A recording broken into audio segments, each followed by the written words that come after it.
And we are live. As of yesterday, I hit 170,000 subscribers, which was a pretty big deal in the year 2020.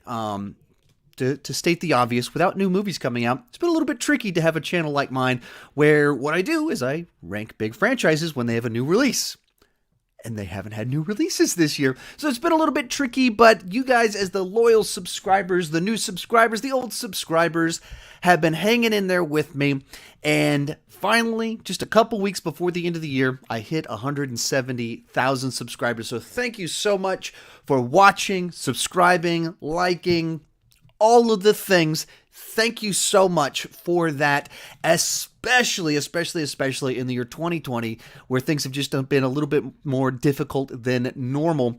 And with that said, let's kind of dive into some super chats, or excuse me, not super chats, any questions we have on here, and see where we end up.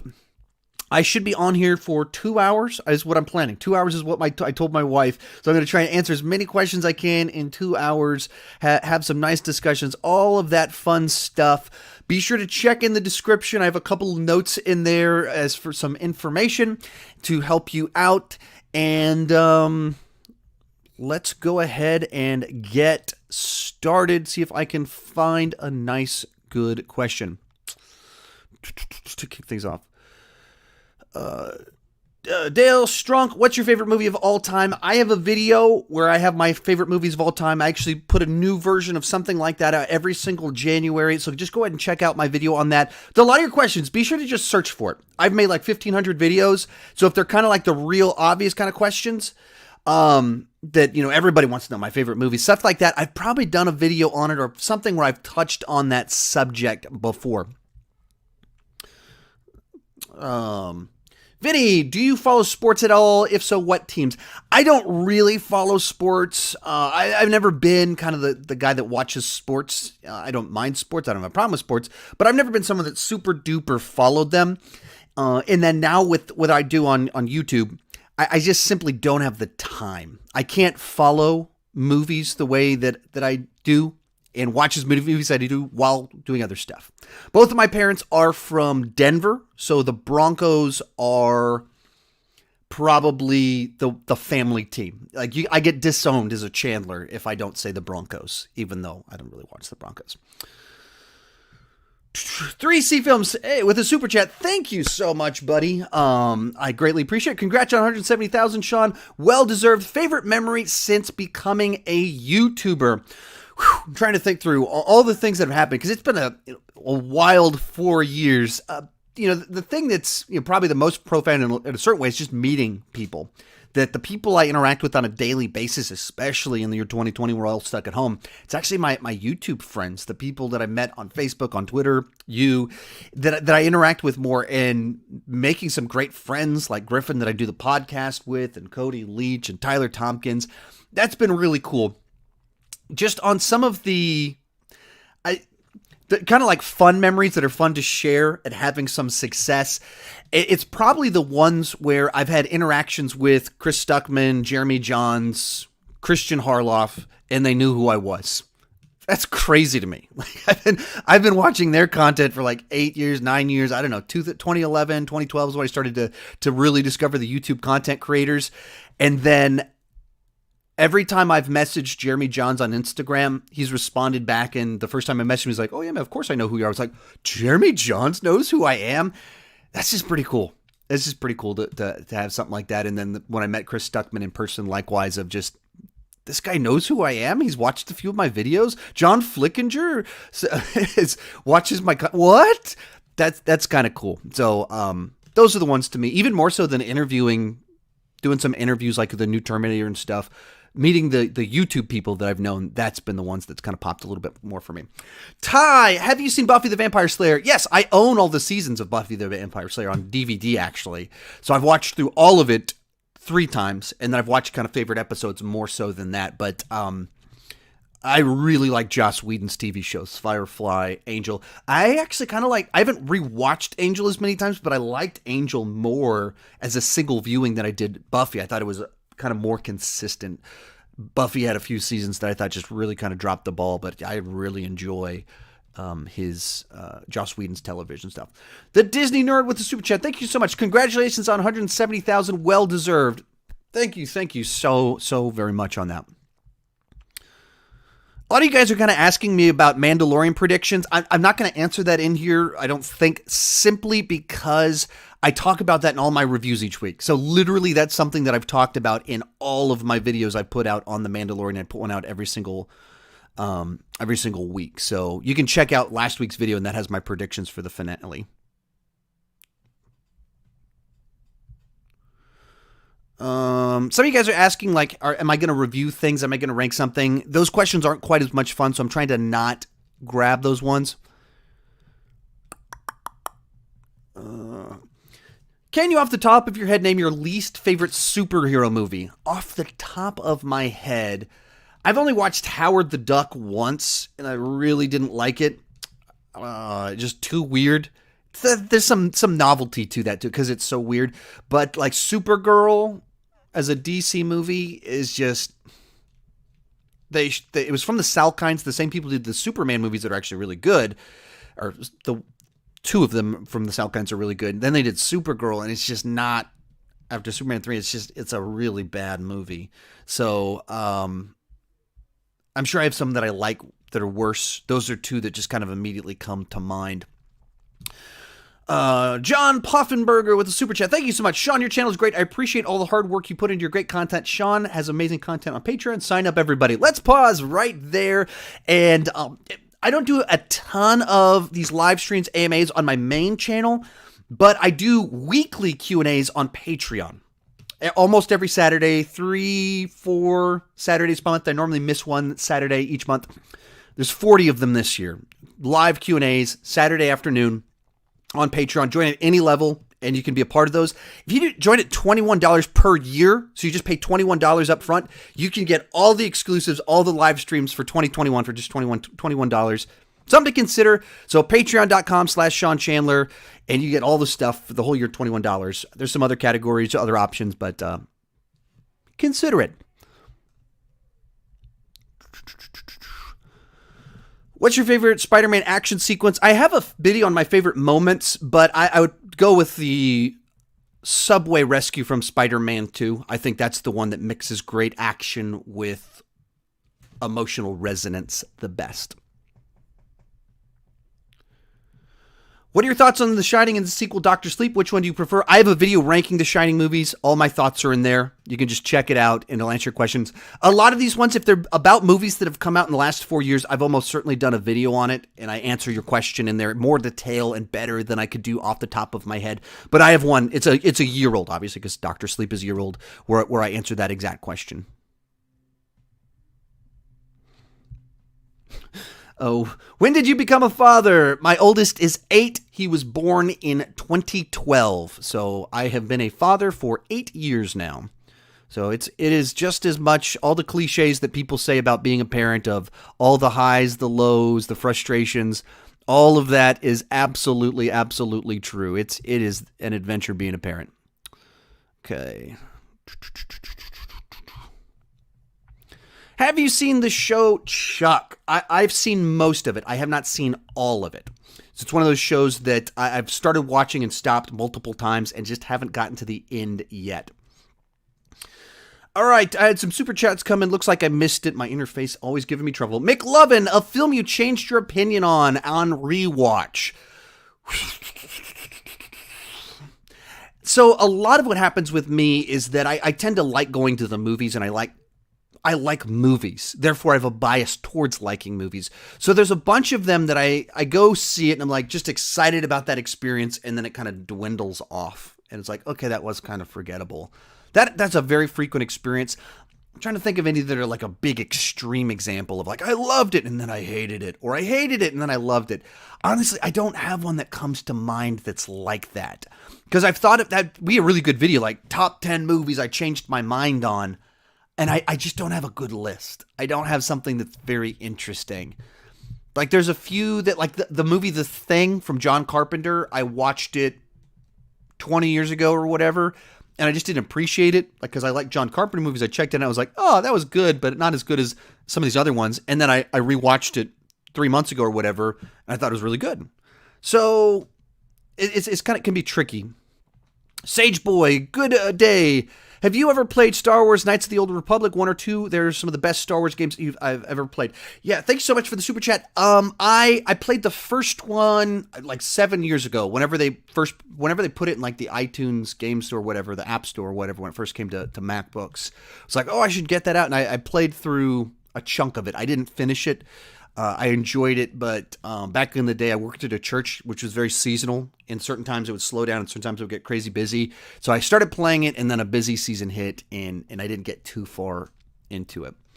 So that was kind of my experience with that one. Would you consider watching and reviewing Gravity Falls? It's not on my radar. People actually do ask me about it quite a bit, but it's just not on my radar. I'm not looking for more TV shows to watch that aren't tied to a franchise. TV shows just take too much time to watch them and review them. It's tough to do. So that's the reason that I don't cover as many of them as I do of like movies. I can watch a movie in 2 hours. We're done. It's that simple. All right, Drake Monos, why haven't you seen Walking Dead? It's really good. Love your channel. Keep up the good work.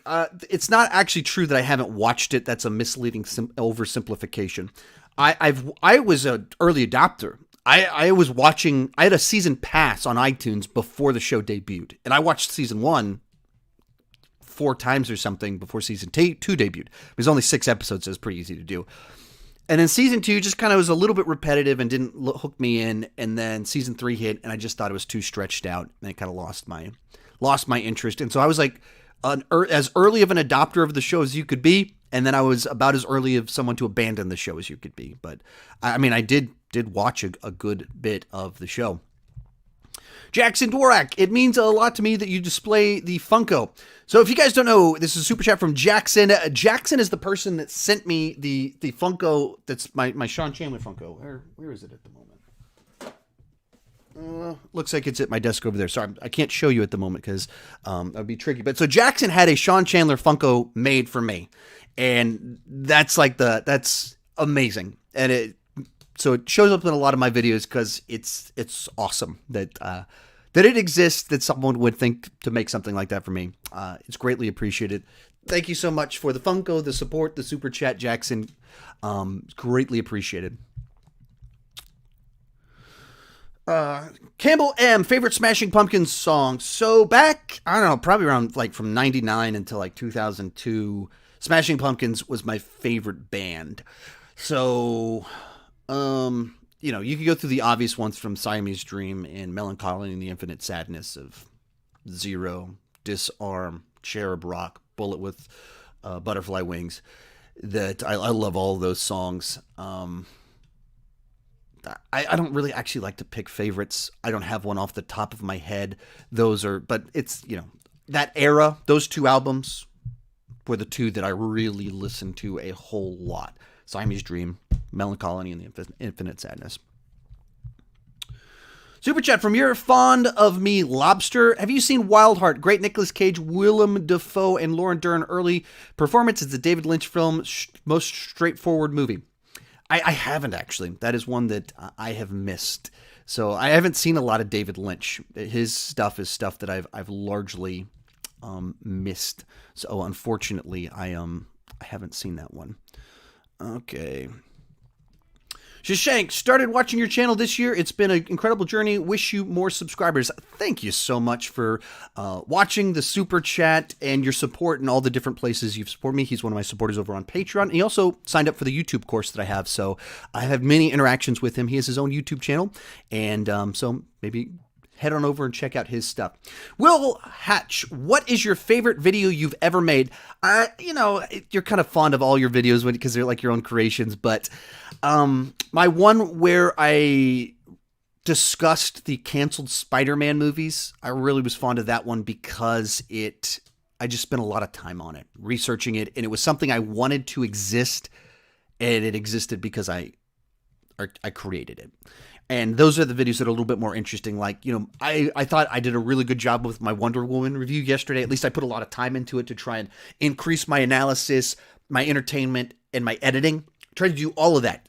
And so I thought it was a really well done review. at least by my criteria. But there's a lot of videos like that out there. So when I can do something that's a little bit different, that's what I enjoy doing. Will you watch Agents of S.H.I.E.L.D.? If so, do a review or ranking. If I ever watch it, which it seems pretty unlikely because it's 100 episodes, of course I would cover it. It's just too much. That's the problem. I mean, a season of television is 15 hours, and there's 5 seasons. That's a lot of time. 75 hours dedicated to one TV show. That's just tough when you do what I do. I watch things for a living. And I just can't really justify that kind of investment into a show that I didn't enjoy the 12 episodes that I did watch. Kendrick Lee with the super chat. Thank you so much. Big fan, Sean. What ranking video was hardest for you to put in order out of all of your rankings? This is of all my rankings. What was the toughest one to put in order? The DreamWorks one I actually recently did was probably it. Because it was a lot of movies I haven't seen before, so I don't have clear ones that I've developed. I haven't marinated in those movies to kind of like really soak them in and get them to have strong opinions. It's one where I'm new to them. A lot of movies I just watched for the first time. And so it just takes a long time to like really think through when you're trying to be precise. Which one is 26 and which one is 27? Okay, but that's really specific for movies you've only watched once. So I tried to write a lot of notes, and I did it over 6 months because it's 39 movies. It's a tough video to rank. Do something like that. So the DreamWorks one probably was. I actually used tier ranking. I've never done a tier ranking before. I actually created that one in a tier ranker to help me sort through the categories for each of them. So that DreamWorks one recently, I think, is it. The Disney Nerd with Super Chat. Thank you so much. I'm noticing a trend with Marvel actors. They're slowly transitioning to animation. Chris Pratt, Tom Hardy, now Chris Evans. What do you think? Well, thank you for the Super Chat. What you're noticing is Disney using their talent in other pools. Other pattern in there. MCU actors going to the Disney animation studio, Pixar. That's what it is. They're in-house. They have all the connections at Disney already. And so they're just pulling their big name people. So that's the pattern that I see. But beyond that, if you stop and think about it, there's an enormous number of people that are in Disney, MCU films, because there's so many movies. They all have big casts. So then there's a huge percentage of A-list actors are in some form of Marvel movie. And animation these days likes to use big name talent. And so it's also just kind of inherently kind of what will happen. Who are the A-list actors that everybody knows their name, their draw? It's the cast of Endgame. So they're easy people to cast for a lot of that stuff. So I think that's what you're seeing. AKR de Greek, why does the MCU suck? I don't know. I would have to hear your argument. And once I heard your argument, then I could respond to it. But I do not agree with the assumption of the question. Rank all DC Marvel movies. I already responded to you before we started this. Please do not spam the comment section when you've heard my answer on the question. Movie Micah, do you have a least favorite movie franchise? Now, I haven't seen any of these movies, but let's just gotta safely go with Human Centipede. Like, right off the bat, Human Centipede. Ew. Ew. So, Human Centipede will be my least favorite franchise, and I haven't seen it. Will you do more How to Fix videos? Yeah, I screwed up. I should have done more this year. I should have. The Star Wars one is taking me time, Attack of the Clones, because I rewrote the ending. So I just have to come up with a whole new story. But I should have done more of those. I really regret not putting one of those out every single month. Honestly, I wanted to put one of those out every single month. Here's one. AJ, thoughts on Tom Cruise's meltdown? Do you agree with him? I 100% agree with him. I think with the information that we have, I believe Tom Cruise was right in being angry at what they were doing, which was violating Corona protocols on a movie that is very lucky to be able to be in production. And they've already been shut down before. He's right to be angry about that. Should you then totally lose it in front of a group of people? No, that's the wrong way to handle it. And I think it's very disappointing that the audio was leaked and it's becoming a scandal. It's going That's not the right way to handle that either. Should he have freaked out? No. Do I think he embarrassed himself? Maybe a little bit, but you stop and think he's a producer on these movies. Part of his job is to be the boss. And what he was saying about thousands of people having jobs, other studios paying attention to what they're doing, he's not wrong about any of that. And so I mostly agree with him, but he shouldn't have freaked out. But I mostly agree with essentially what he was saying. Ryan starting with Super Chat. Thank you so much. Thoughts on Ryan Howard from The Office before he was a nutbar, season 5 and onwards? How would you rank? What's better, Die Hard and Empire Strikes Back? Okay, we got a couple things in there. I think Ryan before season 5, I think is actually a pretty good character, and I think used well in the show. In the seasons that I rewatch, which is 1 through 4, they use his character nicely because he starts as the intern who's ambitious, he's studying business. They went a little overboard in season 4 with kind of his behavior, but it kind of tied into what they were trying to do. I wish they could have dialed it back just a little bit, like with him being like a coked out guy at a party. I don't know that did them any favors, but the other stuff, I generally like what they did with the way he was used, the arc that they gave him of intern to the boss. That's pretty fun thing to do. What's better, Die Hard or Empire Strikes Back? I don't know off the top of my head. It's kind of a weird comparison to just like, do you like this one or this one? I don't know which one's higher in my rankings. I mean, I have my top 10s. I did the top 20 of January. I don't remember what came out on top, but just go based off of whatever was in that video. Christopher Vilstrup with the super chat. Thanks so much. Love your content. What upcoming shows, films from Disney era are you most excited for? So, I mean, I did 2 videos, one on Star Wars, one on the Marvel stuff, where I cover the TV shows. So the one that was on top for Star Wars was Obi-Wan. I just think he's a top tier character with a top tier actor associated with it. That's just interesting to me. Second was the Alkalite, set during a different time period. That's what I'm very excited to see on the Marvel side. Number 1 was what was number 1 on there? Trying to. I know I'm blanking on it. I'm thinking through a bunch of them that are not the number 1, but almost all the Marvel ones I'm excited about. Even like number 12, WandaVision, I'm excited about. Like people on Twitter got pissed off at me that I had WandaVision at number 12 and I had She-Hulk really low, and they're like, "You're not excited for the show starring a woman." It's like, no, it's not that. I am excited for these shows. I'll be watching them. I just really like the MCU, so I'm excited for a lot of them. All of them except I Am Groot, I'm excited for. Anyway, Kyle K had a super chat. He said, "Hey, Sean, have you ever heard of the show Fringe? If so, do you have any plans on reviewing it anytime soon?" I mean, I definitely won't review it anytime soon. I'm just because I can't watch and review old TV shows. There's just not demand for them, unfortunately. My audience is very much kind of me jumping on the excitement of a new release. That's what kind of my thing has been. So I wouldn't review it. I've seen some Fringe. It always felt to me like a second tier X-Files knockoff. I never liked it as much as I thought that I would. So I can't speak too highly of it, unfortunately. Big Toe, do you play video games? I've done video games reviews on this channel. I did one like 3 weeks ago. I did one before that, 2 months before that. And on my second channel, I do gaming videos with my kids. So, but that's my gaming. The stuff that I cover on this channel and that channel is my video game stuff. I'm not like a big gamer that has like 1,000 games I've played I haven't talked about. I talk about them, the stuff that I play, or I've done a video on them on one of my 2 channels. Actually, I have 3 channels. Kid Critic, hey Sean, would you give Rise of Skywalker a positive review? As of right now, I don't believe I would. I think between everything we've learned about what went on behind the scenes, the choices that they made, I don't think that I would give it a positive review at this point in time. I was positive last year. I think I would significantly reconsider that they really dropped the ball in a way that was not respectful to the saga, to the filmmakers, creators, just in general. I just don't think that it was well done.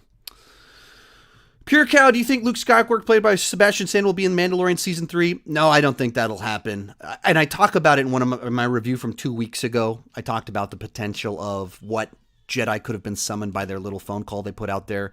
And I don't see them doing that for a variety of reasons. So no, I don't see it happening. Okay. Let me see what we got here.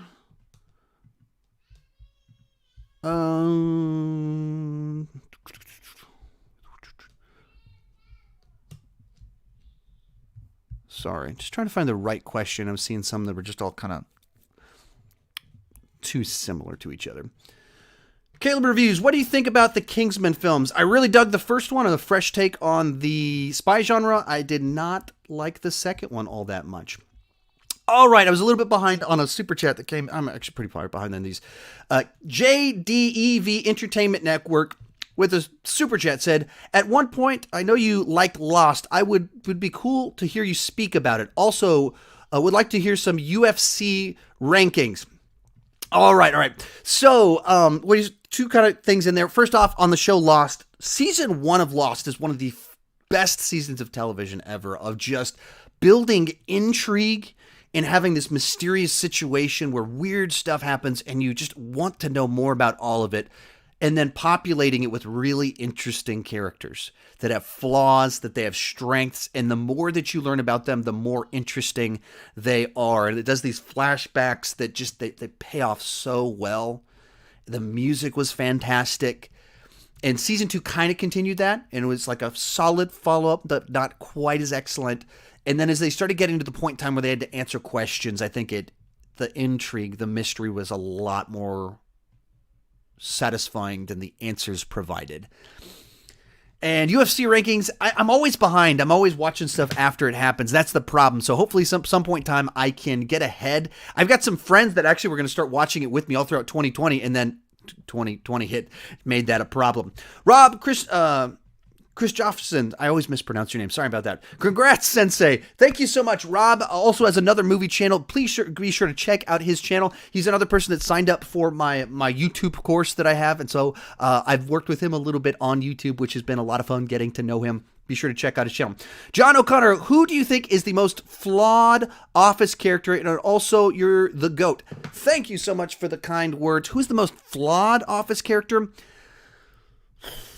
It's tough to say because part of the appeal of the show is that they all kind of have their own flaws in certain ways, and some of them are cartoonishly flawed, and some of them are flawed in more normal ways.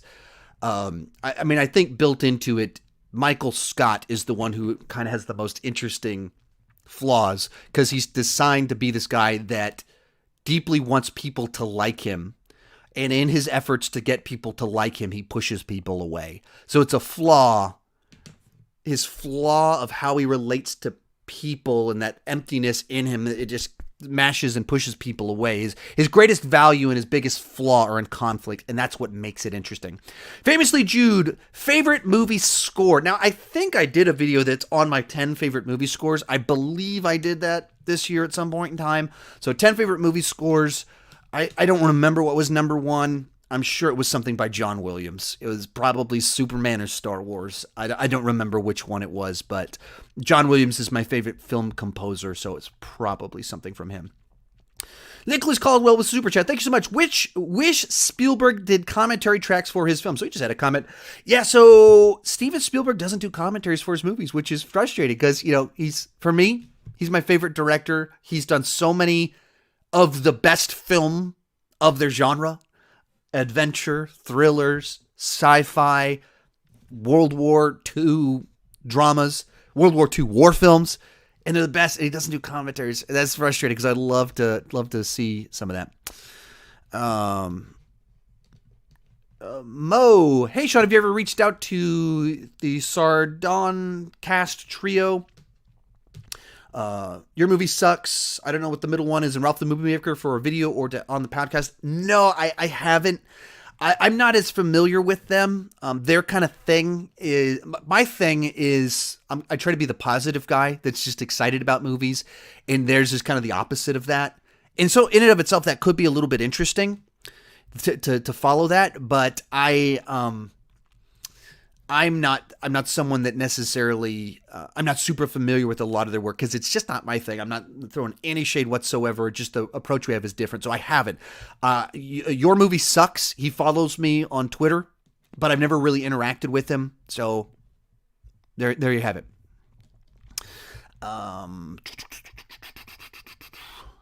Alexander McMillian with the super chat. Thanks so much. Hey, Sean, your videos make my day. What do you think about Jingle All the Way starring Arnold Schwarzenegger? So I watched this one actually Saturday. Watched that one Saturday night, actually with my in-laws. It's not a good movie. I watch it every year, though. It's a Christmas tradition. Watch it every year. I can't say that I think that it's a good movie. The character, the dad in it is a deadbeat dad that doesn't really learn a lesson throughout the movie. He's not rewarded for changing and trying to do things right. He just keeps doing bad things and lying. And then by the end of it, it has a happy ending where he's able to deliver an experience for his son. But it's not because he's truly changed the behavior that it was a problem in the first place. So that the messaging on it doesn't really work. But I watch it every single year. What's your least favorite movie? You must be new to my channel because I talk about this one a lot. It's Alien 3. I've actually talked about it frequently, even recently on my channel. That one's come up. My David Fincher ranking was just a week and a half ago, 2 weeks ago, something like that.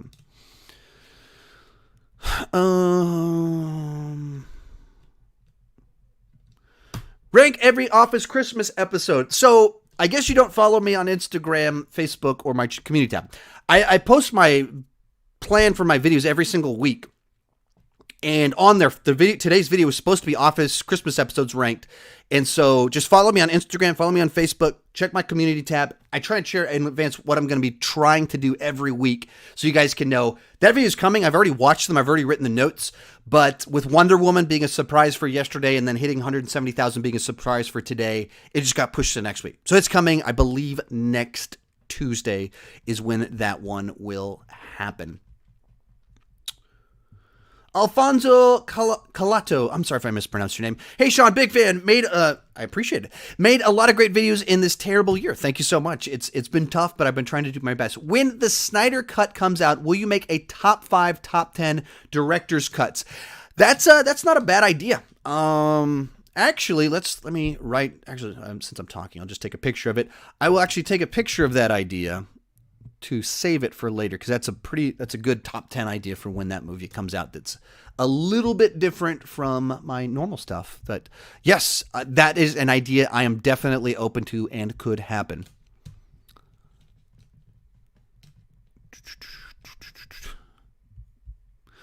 Some of you guys are spamming questions in the chat. Please do not do that.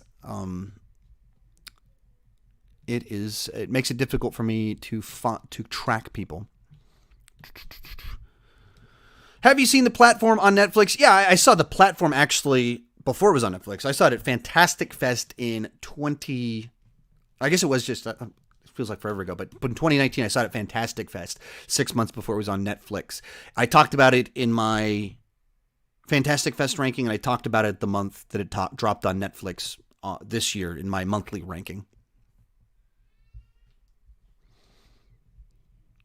Some of you guys are asking me about, like, hey, what's my favorite Batman movie? I have a ranking of Batman movies, so just be sure to search on some of these ones before you ask me about them, because some of them are like, I've done a bunch of videos on some of this stuff, so it's just frustrating. Sam, which do you prefer, The Thing 1982 or The Thing 2011? I did a video October 31st on 31 on 31 creature features. Your answer is in that video.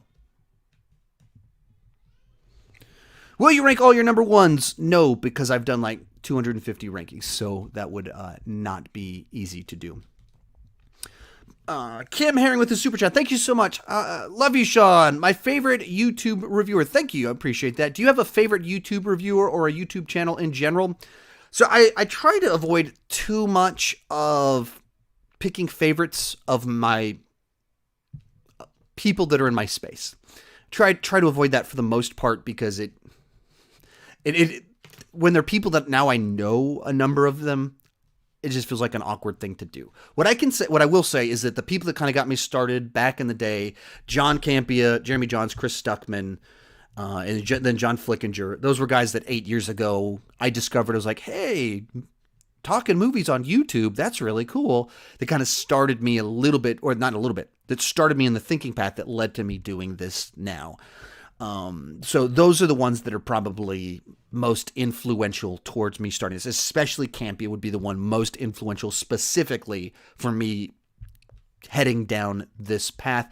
And favorite YouTubers in general, we as a family, we watch Dude Perfect. We check every other Monday whenever they drop videos. Huge Dude Perfect fans. A lot of that stuff that's just kind of people doing wacky stuff that's family friendly. That's what's on all the time in our household. Luis, are you considering watching Avatar The Last Airbender? Assumption being that I haven't started. I have started watching it, but very slowly. TV shows are just really tough, especially ones like that I'm going to watch with my kids. So I've watched like 6-7 episodes. I haven't watched long enough to be like, wow, this is amazing like everybody says, but I've watched enough to be like, this actually is better than a lot of programming like this that wouldn't normally interest me. So it's on my mind. If I can get it watched, I do plan to rank it. I'm writing notes as I watch it. But it's just really tough with TV shows. Jack Walsh with so much. Thank you so much. Have you seen Ozark on Netflix? Definitely a slow burn, but in the best way, in my opinion. Love the channel. Keep doing what you're doing. Unfortunately, I haven't. I haven't seen it at any of it. I haven't seen a single episode. Thank you so much for the kind words. I wish, and the super chat, I wish I had a better answer for you. Kyle McGowan. You think we will have physical media in 10 years? It's with how fast technology is growing and changing, it's always tough to predict 10 years in the future. I have a hard time believing physical media would go away because internet's always going to have certain unreliability issues. We're going to have scenarios where it's going to cut out. So there's going to be reason that you're not going to want to trust digital streaming libraries and digital vaults. Likewise, records are still around. People still like having a physical, outdated technology. There's something about that people like, and like I like having a shelf of my movies right here. I like that. So I don't think that's going anywhere anytime soon. Dark Fiend X, what's your top, with the super chat, thank you so much. What's your top 3 favorite movies this year? All right, so I don't want to spoil my end of the year best of the year list. That's so a little bit of I don't want to tell you it was a super chat, so I hopefully I can give you something, but we're like right around the corner from my top 10 of the year, so I don't want to spoil that. But Invisible Man, really love that one. Palm Springs, very cool movie. Extraction, I thought was a fantastic action movie. I'm trying to, what other things? Bad Boys for Life, much better than anyone expected it to be. So there's just a lot of things that there have been some nice things in there all along the way. The Way Back, the Ben Affleck sports movie about alcoholism, another just solid emotional film. So those are a few that immediately come to mind. I could tell you my top 3. I could pull up my list and tell you the exact answer, but I don't want to do that because I don't want to spoil my list literally about a week out from when it comes out.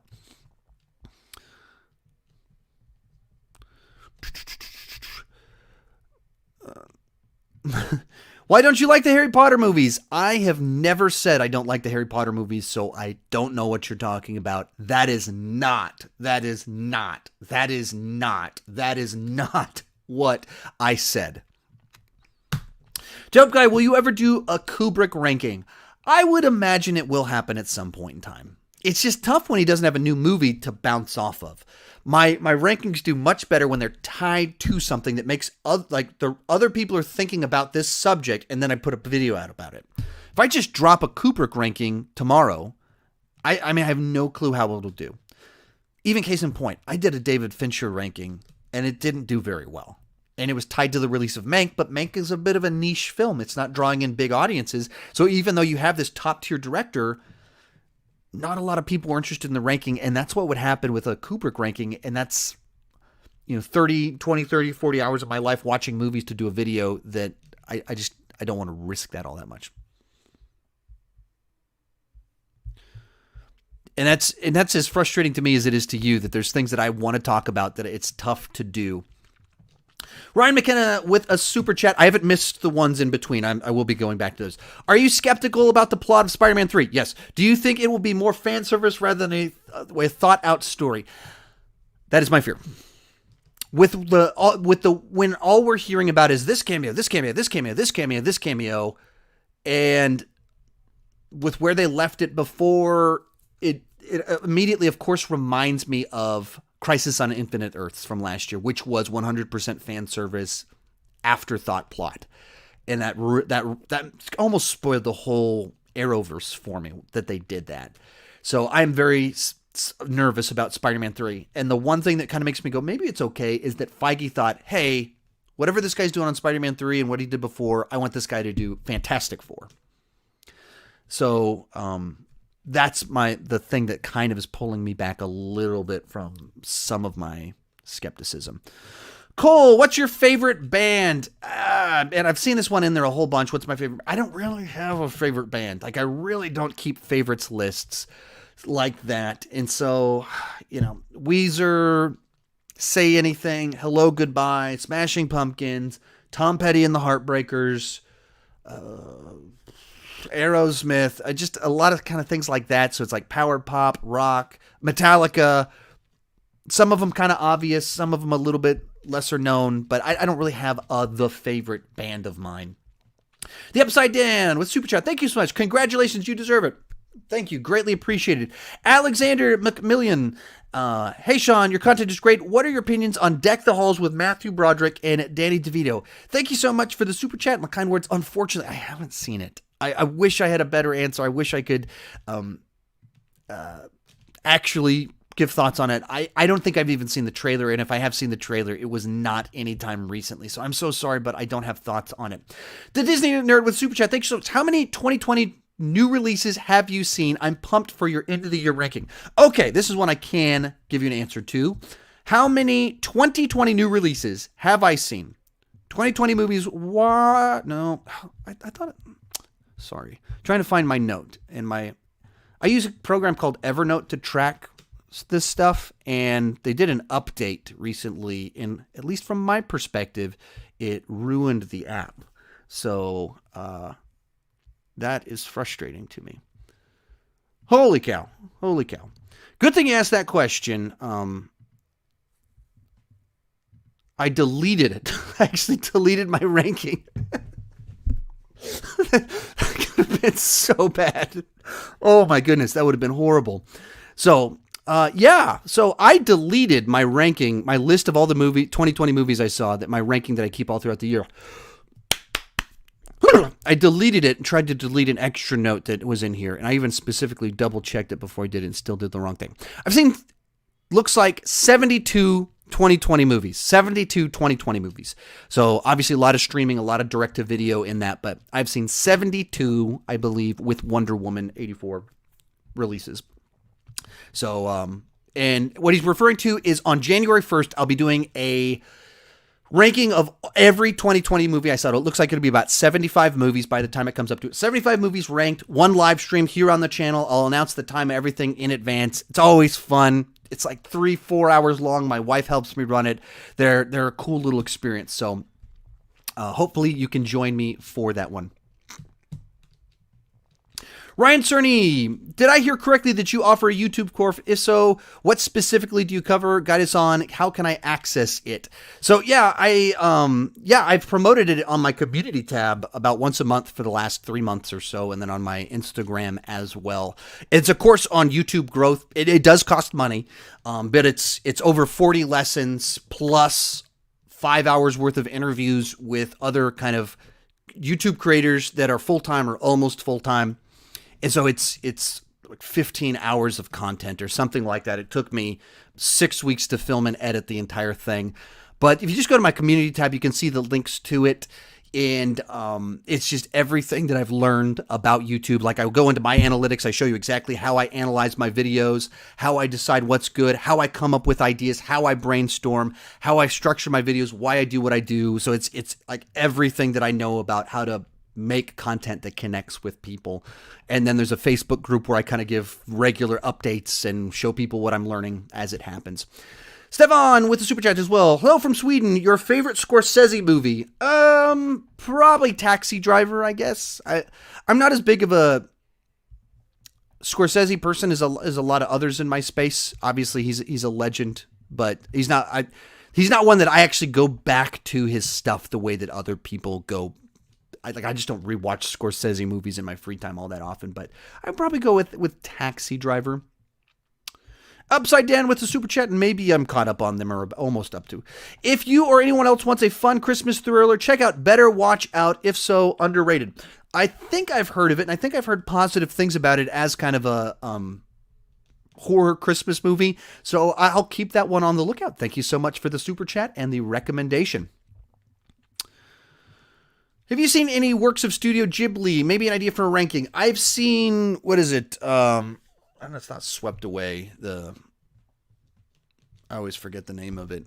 It was way too metaphoric for me. I like more structured, direct, not visual metaphors. I'm not wired for it. My buddy Andy came over, watched it with me. He's like, "What'd you think?" I was like, my brain doesn't work like that." He said, "But did you catch all the metaphors?" I was like, "I caught zero of the metaphors. It didn't mean anything to me. I don't think this way at all. I don't get it."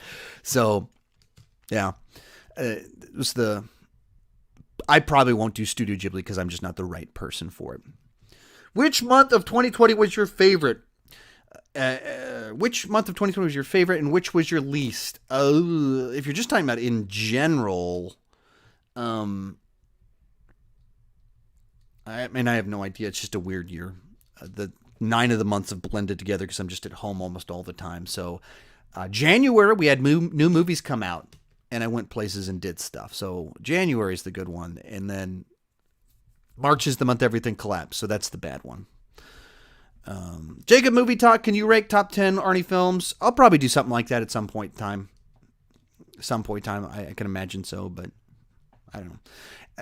It's tough because he's not really the big draw anymore, and so then my audience is kind of younger. They're not as into Arnold films. Now I've got a lot of subscribers, so some people would be into it, but it's not an obvious one that I could just drop it randomly and I would expect people to tune in.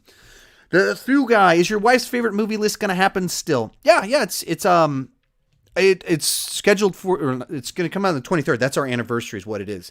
So for our anniversary, December 23rd, it's our 14th anniversary, I'm going to rank her top 14 movies. I'm trying to figure out what to do with this one. I'm pretty sure there'll be some scenario where she appears in some way. So in the video. So she hasn't appeared in a video on my main channel ever. I think she's going to appear in that video. And then I believe I'll have a video on Patreon where she actually talks about the movies. So something like that, I think, is what's going to happen. But she's mildly game to actually appear in a video. So there you have it. Cobra Kai Season 3 predictions. I'm actually rewatching through it right now. And I actually already have Season 3. I got Season 3 of Cobra Kai the day the trailer dropped. Netflix sent me a link to, or not link to, they just added it to my account so I can watch it whenever I want.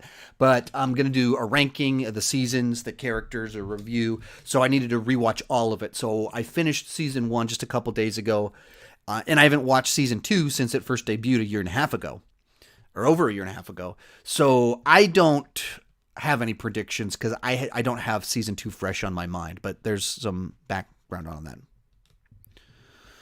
Joe, what are some difficulties you've had since becoming a YouTuber? So in general, I have a dream job. I watch and talk about movies for a living. I don't have a boss. I can buy all these movies, nerdy stuff, and it's business expenses. I get to do really cool things for work. I was off on Tuesday. And I had to go back to work because I found out I was going to have to see Wonder Woman 1984. It's like, went on vacation. Like that's work for me. What's the difficulties? If you're referring to growth stuff, that's on YouTube. I mean, it's all the normal things of discovering my niche, what am I good at, and how do I be sustainable. And I apologize for itching my nose. I've been talking for a long time, so my nose goes crazy. So sorry about that. But I think the thing that's kind of been most difficult is learning how to interact with comments that either are attacking me or that I perceive as attacking me. And, people always say, just ignore it. It's a lot easier to say that than to do that. And my personality inclines me to believe that if I just say the right thing, I can win them over. sometimes if they say something hurtful, there's a sense in which you just want to dunk on them and kind of leverage my influence to like take them out. And it just takes a lot to get used to having people that don't know you have very strong opinions about you. And I've had like 4 of these in the last week that were just really frustrating because I was supposed to be off, and then all the Disney stuff dropped last Thursday. And so I came out of vacation to start making content. I just tweeted out like, hey, I've got putting out 5 videos today because all the announcements. And someone got snarky and was like, don't you always put out 5 videos? I was like, no, I don't, but you know, what's going on? And kind of got this back and forth with this guy. I assumed he was a subscriber that just thought I was overposting. And he's like, wait, you think I'm subscribed to you? And he was just like so dismissive and rude. And I don't know the guy. Like, I don't know why he was mad at me. I don't know what I did wrong. And then I had like 3 different things that came up after my Marvel most excited about list because people didn't like my take on WandaVision and She-Hulk, and they retweeted clips and stuff on Twitter about me. And I interacted with some of the people that are like, oh, I'm a huge fan of your content. It's like, then why did you call me a clown and an idiot? I don't understand. And just getting used to that, it's just different. Like, of all the things to complain about, of all the things that, you know, people have strong opinions on what you think about stuff, it's I guess a good problem to have, but it takes a while to learn how to not screw up, to not take the bait with trolls, and how to handle things with honor and dignity. What do you think about a Sean Chandler Discord server? I get asked about this quite a bit, and I don't know anything about Discord. I've used it one time to record a podcast with someone. That's my only experience with it. So I don't know about it, and I don't have extra time to learn about it or have extra time to spend time on it to get it going. In which case, to me, I see it as a distraction as opposed to something that helps me kind of grow. Like I feel like I have a good groove with Instagram, that I know how to put pictures that I think are interesting or ask a question. People interact with me. I know how to use Instagram. I don't know anything about Discord, and I don't want to have to learn how to be successful on there. So that's why I haven't really done anything with it, even though a lot of people have mentioned it to me. Some people have offered to start it for me. I would just have to like help them set it up or something like that. And I'm probably open to that. I don't have time to spend time on it. And so the idea of starting it and not being there is I'm not, that's my holdup. Sean, have you seen Ninjago? So, I mean, I've reviewed it, the Ninjago movie, and then I ranked it in the Lego movie rankings that I've done. And then my son was super duper into Ninjago for a year or two. He's not currently, but he was for a long time. And so through that, I've seen kind of a lot of Ninjago, but it's not really my thing. I don't have an opinion on it. So yeah.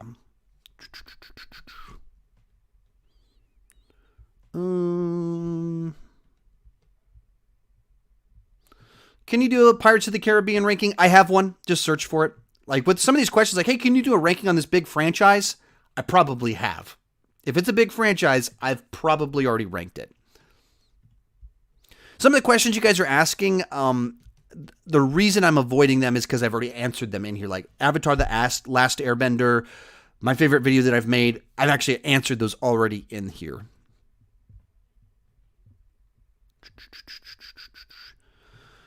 Aiden Tinnen, do you consider yourself a movie critic? I think I have to. I would prefer to not consider myself a movie critic because I don't think that label helps me a whole lot.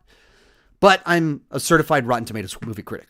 I am literally a certified Rotten Tomatoes movie critic. If I'm a certified critic, I'm a critic. But like, I'm not into prestige films, so I've kind of avoided trying to get into movie critics associations, even though that would help me gain access to some things. So I kind of have to call myself a movie critic, but I think that that's more of a liability than an asset for me. I think part of my appeal is that I'm a normal person. Like I don't come off like detached movie critic guy because I'm not that. I am one of you. I was in the comment sections. I was in the chats on Collider Movie Talk, AMC Movie Talk, Jeremy Johns, Flickinger. I was in the comment section and thought, hey, that's cool. I should give that a try. And I got lucky. I just got lucky. So that's how I got here. So that's the way I perceive of myself. Even sometimes, even back to the question I just talked about why do I sometimes I take the bait and drop the ball when it comes to trolls and dealing with kind of hostile comments my way. It's because I don't think of myself as separate. I think of it the same way that I was if someone just said that to me on the street. How would I respond? Well, I'd respond to them, and I have to realize that that's probably not the way that I'm normally perceived. Like, even when I interact with, like, one of the guys I interact with that got kind of mad at me about my take on She-Hulk and, you know, was involved in kind of calling me dumb and a clown. I was like, what's going on here? And the guy's like, whoa, you're way overreacting. I just gave my opinion on a TV show, and now this guy with all these subscribers coming after you is like, I'm not coming after you. I'm just interacting with you because I'm just a person. And from his perspective, I was someone with a bunch of social weight behind me and influence, where he's just a guy with 400 followers. I don't think that's not the way I thought about any of that. I'm just a guy that was called a clown and dumb, and I was defending myself. Mo, do you prefer Long Halloween or Dark Victory? Long Halloween. Long Halloween's one of the great ones. Dark Victory is a good follow-up, but it's not quite as cohesive, I don't think. Calvin Freelander, what do you think of Grace Randolph's channel Inside on Movies? I haven't really watched a lot of her stuff. I actually follow her I follow her much more on Twitter than her YouTube channel. She's not one of the people that I watched back in the day. And, you know, I've seen some videos here and there on some stuff, but I can't say that I have she's not one that I would never want to use this platform in any sort of way I hopefully wouldn't talk down about anybody. That's just not my thing at all. And so then the only thing I will say about people, hey, what do you think about this person? All I will ever do is if I can praise them and tell you a positive story, that's what I'll try to do. I just haven't had interactions with Grace Randolph, so I don't have anything to say. There's just nothing really for me to say there. Because I just haven't watched much of her stuff. I retweet her from time to time because she has some scoops here and there.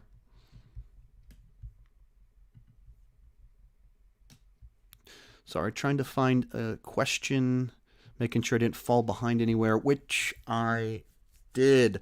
All right, fell behind on some super chats. You're fond of My Lobster with the super chat. Thank you so much. Speaking of John Flickinger, he was going to do a live stream a couple days ago and then posted he's been totally absent from all of social media, worried about him hurt anything. I haven't. I don't. Sorry, I actually guess this was a while back and I missed it. I'm sorry about that. I haven't heard anything about that. I don't know anything about that. I have interacted with John Flickinger a good bit this year. He was on my podcast, and then from time to time, he's shown up in some of my live streams and thrown super chats in there. And I've been in some of his and done the same. And we've interacted on Twitter, but I don't know him well enough to like say that like I have personal information or anything like that. I don't know him on that level. I wouldn't feel it would be appropriate for me to be like, hey, like do anything like that to know anything. So, and if I did know something that he hadn't shared publicly, I probably wouldn't share it here unless he told me I could, because that would just not be appropriate for me to share his personal things on my channel. Yeah. Alexander McMillian, what's your opinion on the classic stop motion animated Christmas specials? Rudolph's the one that I remember the most and have fond memories of. Most of them I kind of find pretty creepy. There's some weird plot points in there, and the direction that they go with some stuff is odd. So I have watched them. In a certain sense, I have nostalgia for them, and in another sense, they're very weird and creepy to me. Because of some of the stuff that they do. I'm so sorry. If I talk too long, my nose starts itching, especially if I'm taking things that have like stimulants in them, like this rock star. And I did a live stream with Griffin recording a top 5 Christmas movies video right before I did this one. So for me, I've been talking for 2 hours straight, and I've been talking specifically with all of you for about an hour straight. So I'm sorry about that. But yeah, this Christmas specials I think are on the creepy side. Patrick Flammer, are you excited about the new Alien TV show? Not really, because it's set on Earth and Ridley Scott's involved. And unfortunately, that kills almost all my excitement for it. Honestly, that's the case. I can be won over by a trailer very easily, but we talked about that some on my podcast, but I view Ridley Scott as a liability for the franchise now, not an asset. And going to Earth just seems like a boring place to take it. Jake, what do you think of Screen Rant's pitch meetings? They're fantastic. I've watched literally over 95% of them. There's a couple that I haven't watched because I haven't watched the franchise, but I've even watched a bunch of them for franchises that I haven't seen. I watched almost every single one of them that comes out, and I watch almost every single video that Ryan George posts on his personal channel. If you don't know this, I've talked about it many times before. So I'm assuming, because you asked this question, I'm assuming you don't know, but I reached out to Ryan George back a year ago, actually, as back last December, about being on my podcast when I was first trying to launch my podcast. I was just reaching out to people. And so we interacted over email a little bit, and my wife's interacted with him on Twitter some, because she loves a bunch of the videos that he's done and got a big kick out of them. And so she's mentioned, like, this one's fantastic. And so they've had a couple back and forth like that. But he's watched some of my videos. So that was like, Ryan George, the pitch meeting guys watched my videos. But there's some reasons that he's not able to be on my podcast, which is unfortunate. I wish he could be, but it's not possible at this time. Have you watched Nostalgia Critic? I have not. I don't think I've seen a single Nostalgia Critic video. So another one where, like Grace, that I just can't really comment. I don't have anything to say. There's just nothing to say. Could you rank the Denis Villeneuve movies? Oh, I absolutely will when Dune comes out. I would have ranked them when Dune came out this month, but it didn't come out this month. But so yeah, it's absolutely going to happen. Are you excited for Miss Marvel? I did a video on my excitement for the Marvel shows, so all my thoughts are in there. Literally just 4 days ago. So check that out.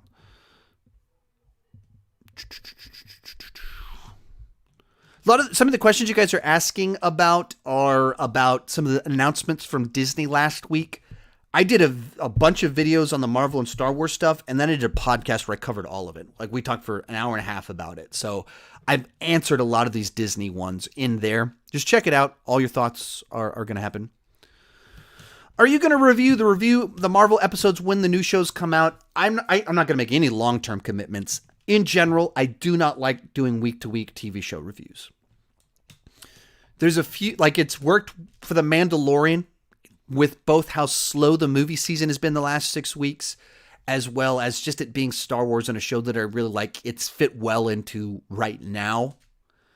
I suspect that'll be the case with WandaVision, but I don't know if I'll like the show enough, or like if I don't like the show enough, or depending on how they do the episodes, I might not have anything to say week to week like I do with Mando.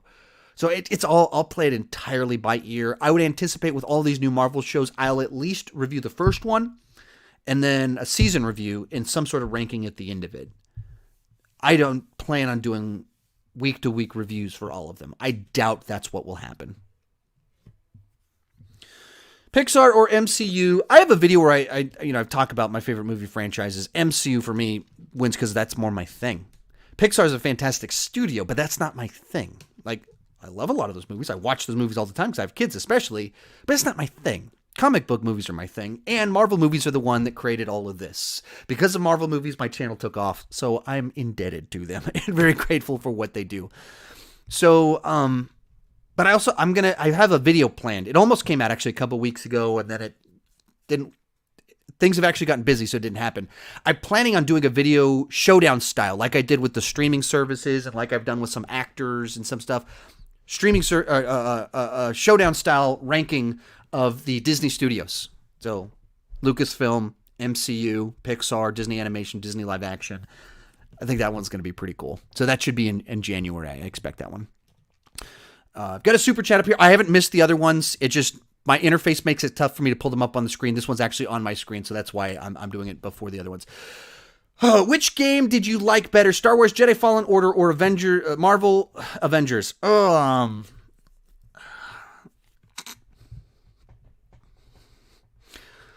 I'll split my answer. I thought Fallen Order is actually a better game, I think. It's actually a better game. But the nature of the way the levels were done frustrated me a good bit in a way that Marvel's Avengers didn't annoy me. So in that regard, I kind of prefer Marvel's Avengers. But having played Miles Morales and then came back to Marvel's Avengers for the Kate Bishop edition, Marvel's Avengers is a very glitchy, repetitive, frustrating game as well. So I think I have to say overall, Fallen Order is just better. I think so, but yeah, I think that's the plan. Brian Parks, will you rank the DCU movies again with Wonder Woman 84? Yeah, I will. It'll be like December 26th or December 27th. I don't know exactly, but it'll be something like that is what will happen.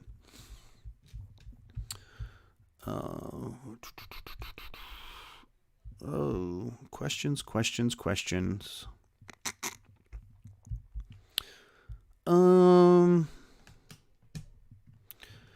Are you rewatching the entire Mandalorian series leading up to the finale? Yeah, I actually am. I am. Even before I came up here to do this live stream or to start filming stuff, I watched 3 episodes in a row. The reason I'm actually rewatching them is because I'm going to do my normal video tomorrow. Saturday, I'm ranking the season or episodes, all 16 episodes, and then I'm going to do a character ranking the day after that. And so to do those, I have to rewatch it to be able to do that with integrity. You have to watch them close to each other with a rewatch, and so especially with the character ones, you got to think a little bit deeper about it. So I'm writing notes as I watch through all of them, but I am absolutely doing that right now.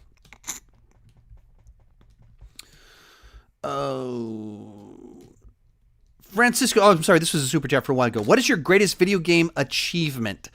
I'm sure you're talking about kind of like achievements when it comes to video games now where you can win trophies and things like that. I doubt I have anything interesting. Like, I just don't game like that to be able to be like, oh, actually, I have this achievement. I don't think I would be able to impress you with anything. So ones where I've done things on Dead Rising, essentially Dawn of the Dead, the game where you're zombie apocalypse at a mall. I unlocked all of the costumes, Mega Man, all the stuff. And it I had to do all sorts of wacky stuff, like driving around in a car in a parking garage to just load up on points to be able to get it. But Dead Rising, I got all the costumes. The game that I was probably the best at ever was Warcraft 2, and I won some tournaments. That's not as impressive as it sounds. They were like local type tournaments. And then the best first-person shooter I probably was ever at was Call of Duty Modern Warfare. But for what all of that is worth.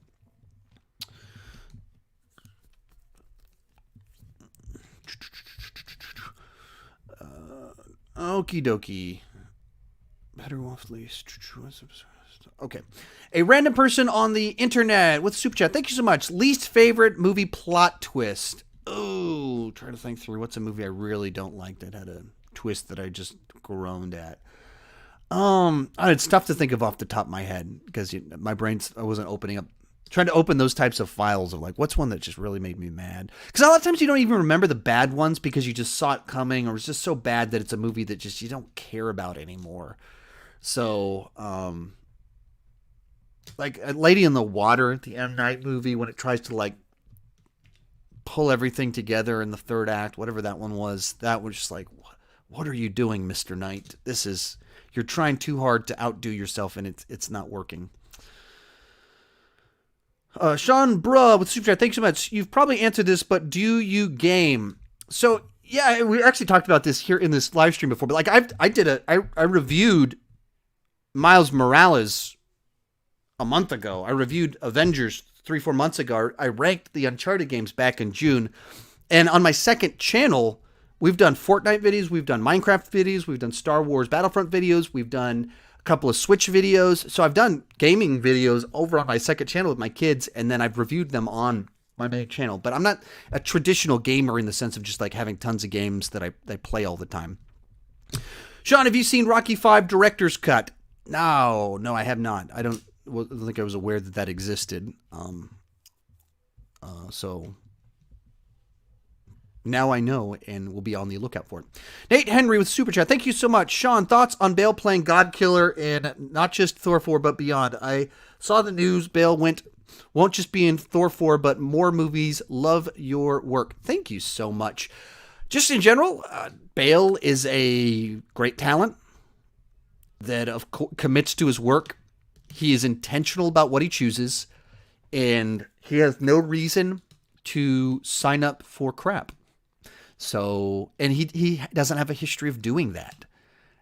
And he's, if anything, more on the top of the world than ever. So that the fact that he just signed up for this one and signed for multiple films, that just seems like all very good signs.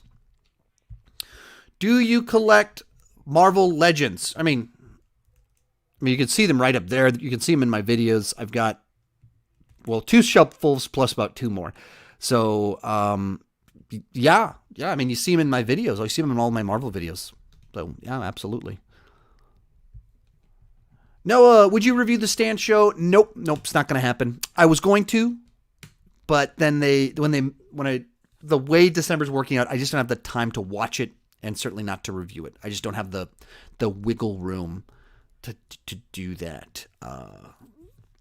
Joseph HR, what was the last movie you gave an A+? I basically never give an A+ to a new release. I just never do it. That plus essentially symbolizes it stood the test of time, and you don't do that when you first release. That's just the way my brain's worked, that I just can't give an A+ to something when it first comes out. I just can't do it. And I don't believe I ever have on my channel given an A+ to a new release. So I don't remember the last kind of classic one that I gave an A+ to. I don't think any of the Nolan ones got an A+. Maybe Inception did. Inception might have gotten that A+, but I only think it was an A as well. So then it would be like Empire Strikes Back from a year ago, or Predator, or I don't remember when I did things. The world's all kind of squishing together for me because of, this whole being stuck at home thing. So.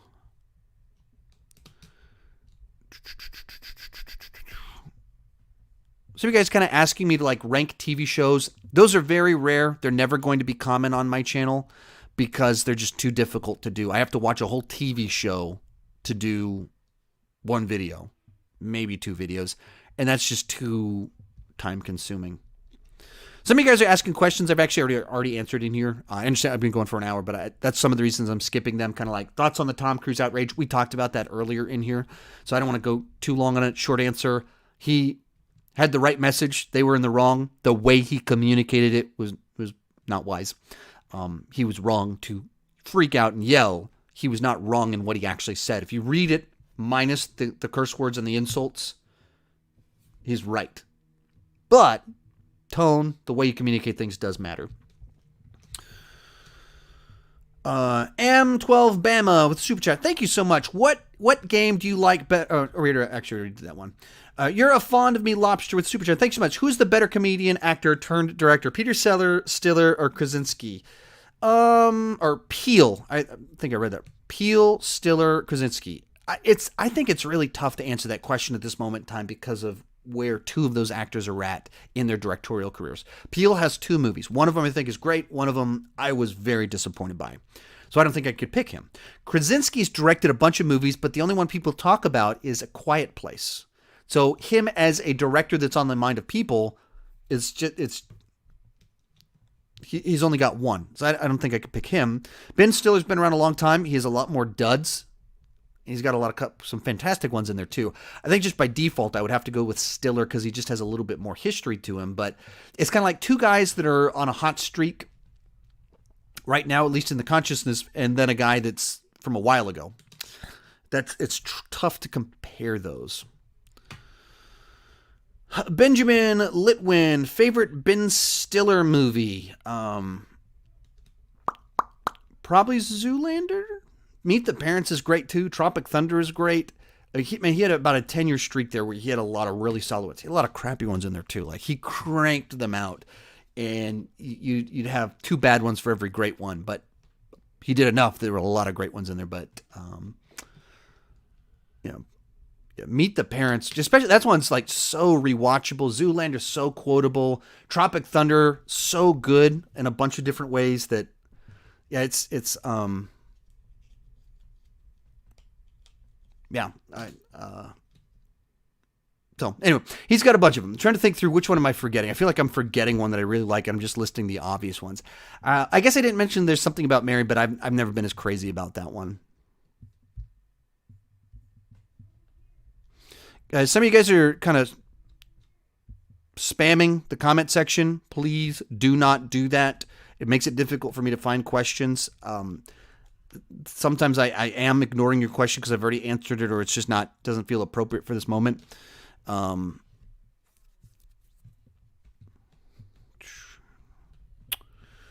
Toys for fun. Hey, Sean, have you ever thought about making your own movie or documentary like John Campea? Yeah, I mean, I of course thought about it. I mean, long before I had a YouTube channel, my friends and I talked about making movies and have worked on some scripts and stuff like that to self-produce. Just life happened, and of the group of us that was discussing it, two of us had wives and kids, and it's just tough to make all the things happen. And I not, you know, I'm also, I normally in groups am the momentum. Like I have a lot of oomph. Like I get things done, create things, self-motivated. And so if other people aren't kind of keeping up with me, like I'll move on to other things. I don't work well with a group. So movies or filmmaking is very much a group effort. And so it's just tough for me to work on something like that because I just lean towards independent work, I think, a lot. I'm just more wired that way.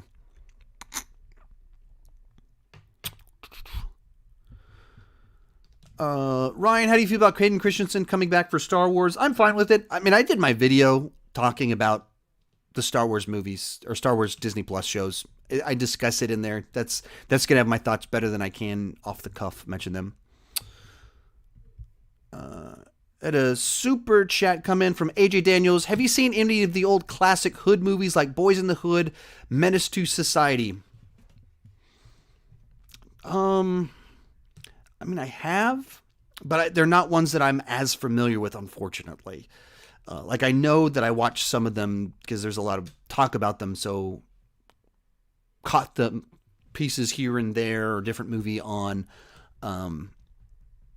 cable, like TBS, TNT, back in the late 90s, a few years after they'd come out. And but they weren't ones that necessarily stuck with me or ones that I'd watched when they came out because I was like 10 years old, so it wouldn't have been most appropriate. So unfortunately, I don't have particular thoughts, and sometimes like I know I saw that, but I don't even remember which one that I saw because I only watched it the one time. So I wish I had a better answer for you. Sorry.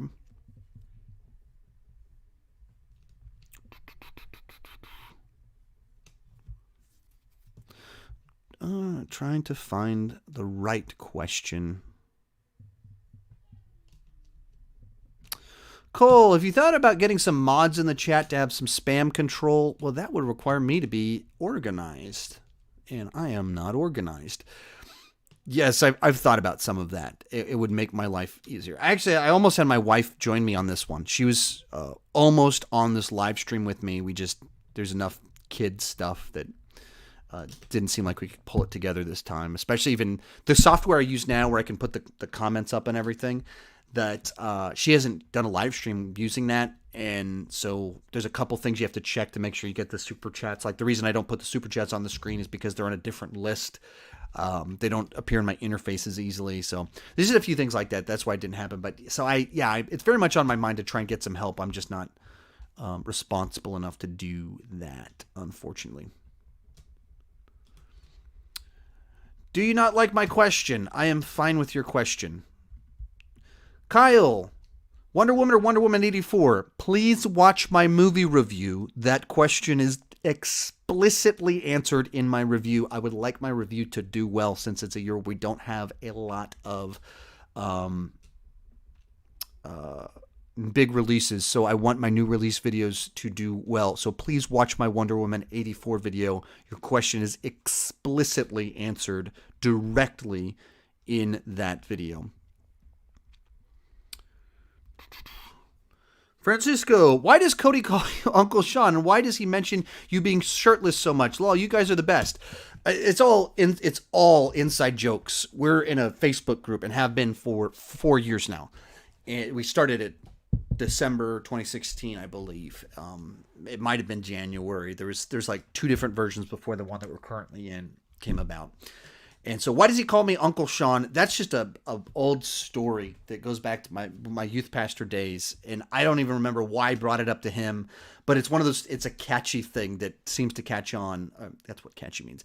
It's one of those things that anytime I tell the story, someone in the group that I tell the story to starts calling me Unky Sean or Uncle Sean.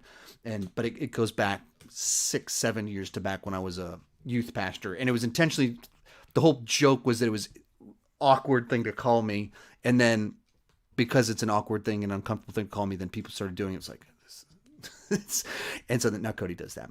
And I'm sure because I'm saying it in the stream, people will start doing it in the comment section. And why does he mention being shirtless so much? That's because on 3 or 4 different occasions, I've accidentally called this Facebook group I just mentioned on accident, Facebook video chatted with them while I wasn't wearing a shirt. Like I was just carrying my computer, pushed the wrong button, and they're like, oh, it's happening again. Sean called us shirtless again. And so they're just inside jokes from our Facebook chat. Ugh, my nose.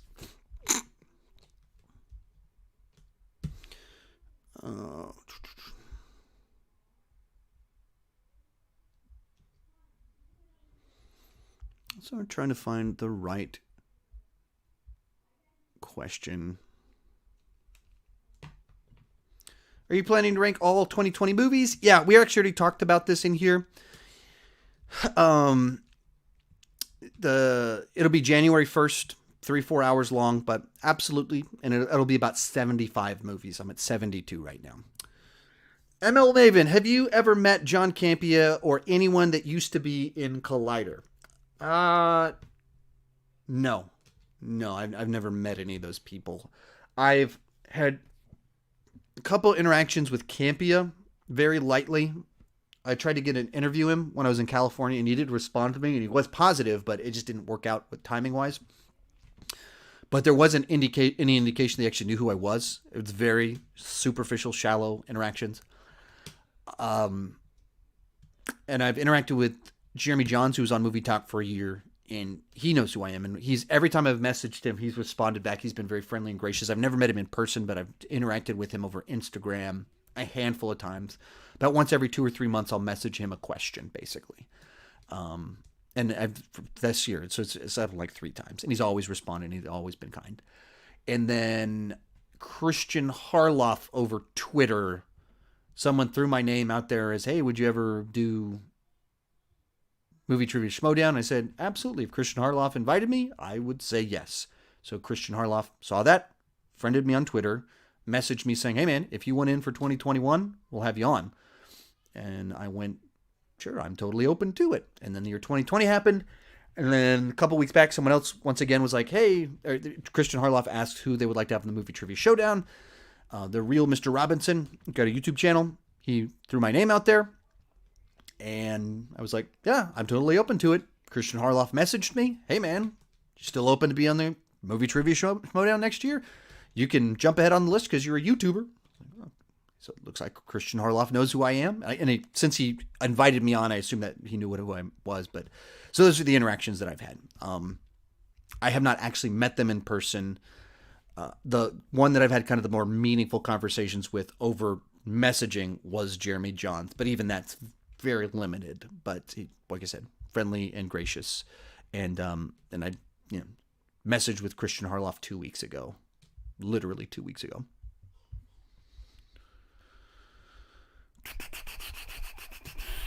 Yeah, a lot of the questions you guys are asking are ones that I've kind of tackled in here. So that's once again, like favorite band. We already talked about that, and asking some questions about some other recent things. Bitch 2610, have you ever walked out of a movie theater? Yeah, I walked out of American Psycho in the year 2000. I went on a date with a girl from church to go see it. Not a good movie to take a girl you met at church to. So we made it until the orgy, and then we left. Once again, not a good date movie for a girl from church. And then, like 6 years after that, I went to go see Crank with my wife. And we went in expecting a transporter movie, and it's much more Grand Theft Auto, the movie. So we lasted like 15 minutes. We're like, this is just a bit too much right now. So I've rewatched both those movies since then, and they're solid films, but not the right movies for date nights with the people that I was going on dates with at the time. Do you prefer Nolan, Fincher, or Tarantino? Of those bunch, Nolan is the one. Nolan, Tarantino, Fincher would be my ranking of those three. But I'll be ranking all of their movies on December 31st. 31 on 31, all Nolan, Fincher, Tarantino movies ranked together. It'll be with the Autop stream. Those guys will also be putting out their rankings. that's the next one they decided to do. They invited me to join in, so that will be coming out.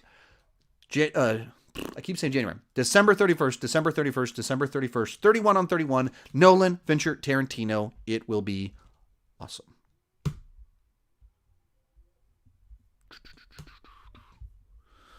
All right. Platinum Man. Hey, Sean, congratulations on 170,000. You deserve even more. Thank you. Do you think DC will rise to a Marvel Endgame level or even beyond, or do you think Marvel will eventually fall eventually at DC's low point? I don't anticipate DC trying to do an Endgame. I think they learned their lesson with what happened with Batman v Superman and Justice League, and they went, that doesn't seem to be our strong suit. We don't have the right person to do what Feige did. Therefore, let's let the director be in charge. The director is the star. And they've been on a good streak since making that decision. I don't think they're going to move away from that anytime soon. And I can't really predict down the line of will the MCU fall to Suicide's levels of chaos at the moment, because what they're doing for Phase 4 with all these Disney Plus shows is just so wacky, wild, and different that it's tough to predict.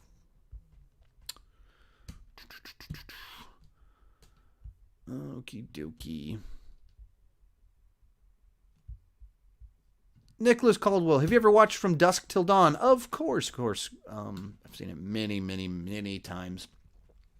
It's based on a Quentin Tarantino script, or it is a Quentin Tarantino script directed by Robert Rodriguez, and just a cool movie. The TV show From Dusk Till Dawn, they shot the part of the pilot for it where I live. In fact, it was only a block from where I worked. The diner scene with Don Johnson in the first 10 minutes of the pilot From Dusk Till Dawn, there's this diner, and that was a block from where I worked at the time, the church I worked at.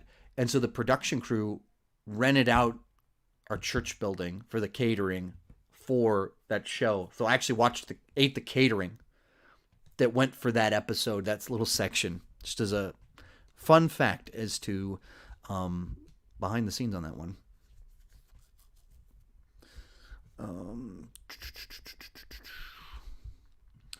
Have you ever watched The Sopranos? I have not. I've not seen a single episode of The Sopranos. Sarah, are you excited for Spider-Man 3? What do you think of the plot will be? I mean, it's Marvel, it's Spider-Man. I'm excited in that sense. I'll lose my mind whenever we see all these supposed cameos. Of course I will. I can't say that I'm all that excited about the movie. I want them to do a normal Tom Holland Spider-Man movie, not another weird one. And it looks like they're going even weirder, even more not letting him be the star, but relying on gimmicks. And that's kind of disappointing to me.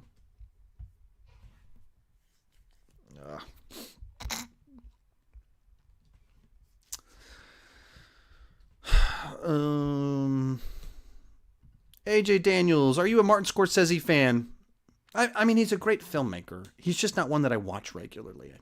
So he's not one that when I'm in the mood to watch a movie, like, oh, let me put on a Scorsese. That never happens. And when I look at my favorite lists, his aren't on there. So I'm not into him the way that seems like most other people like me are.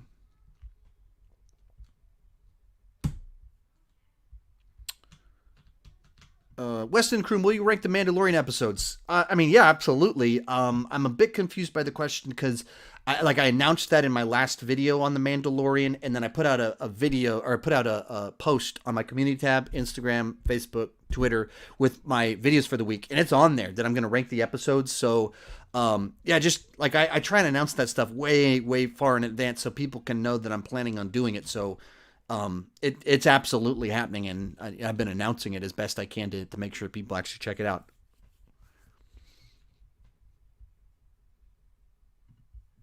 Are you ever going to rank the Nightmare on Elm Street franchise?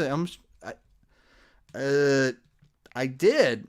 I ranked both of those, and then all throughout October I shared them on my community tab post. So I guess I don't understand the question, because you're asking as if I haven't done something that I've done, and I've tried to do my best to help you know about it through my community tab posts. All throughout October, like literally every day in October, I was sharing a different one of my horror franchises, but I did it not show up in search. Like I just don't understand. I don't understand the question, I guess.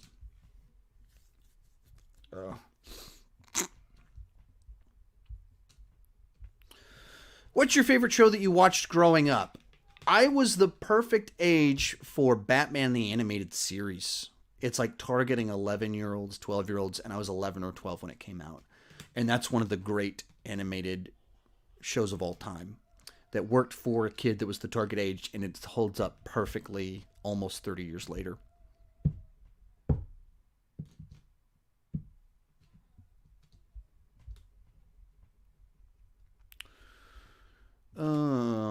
Rory Savage, what's your most embarrassing video looking back now? Have your opinions changed a lot since starting the channel?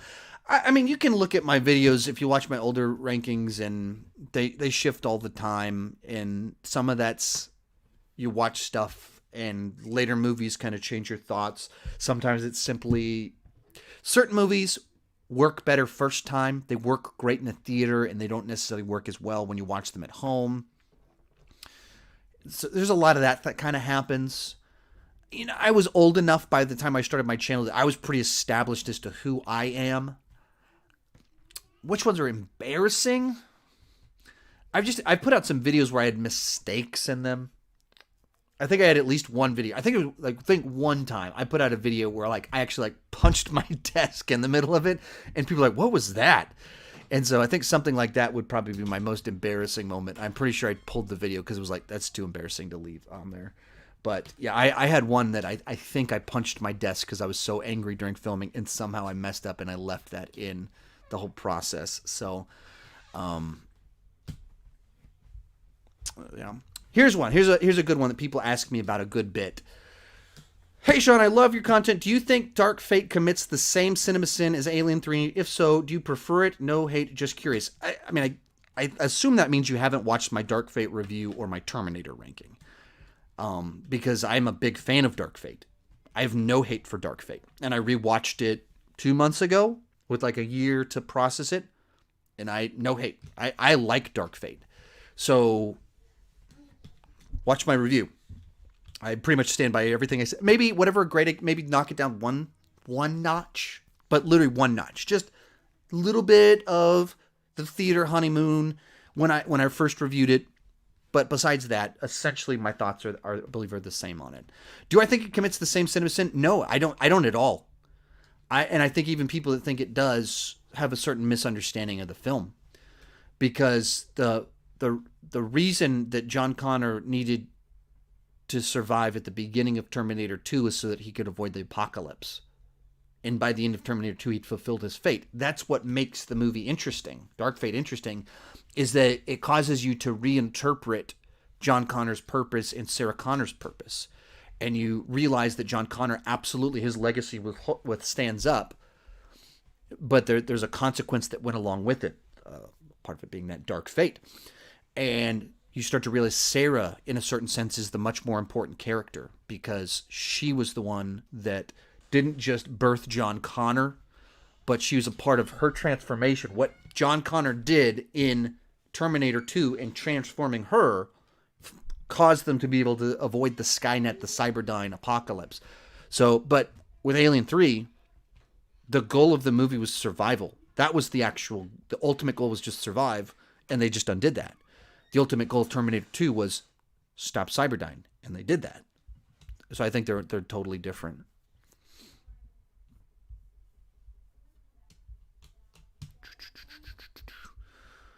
Sorry, I got all into that question, so got all worked up. And my wife walked into the room, so you just wanted to watch me talk? I just said I'd come up. I got off a call, so I came up. You seem really giddy. The baby, did you want to come on here? Baby, you want to be on camera? Do you think you'll ever review the Lost Seasons? No. Do you think you'll ever rank the Lost Seasons? I doubt it, because I just don't have the time to rewatch the show.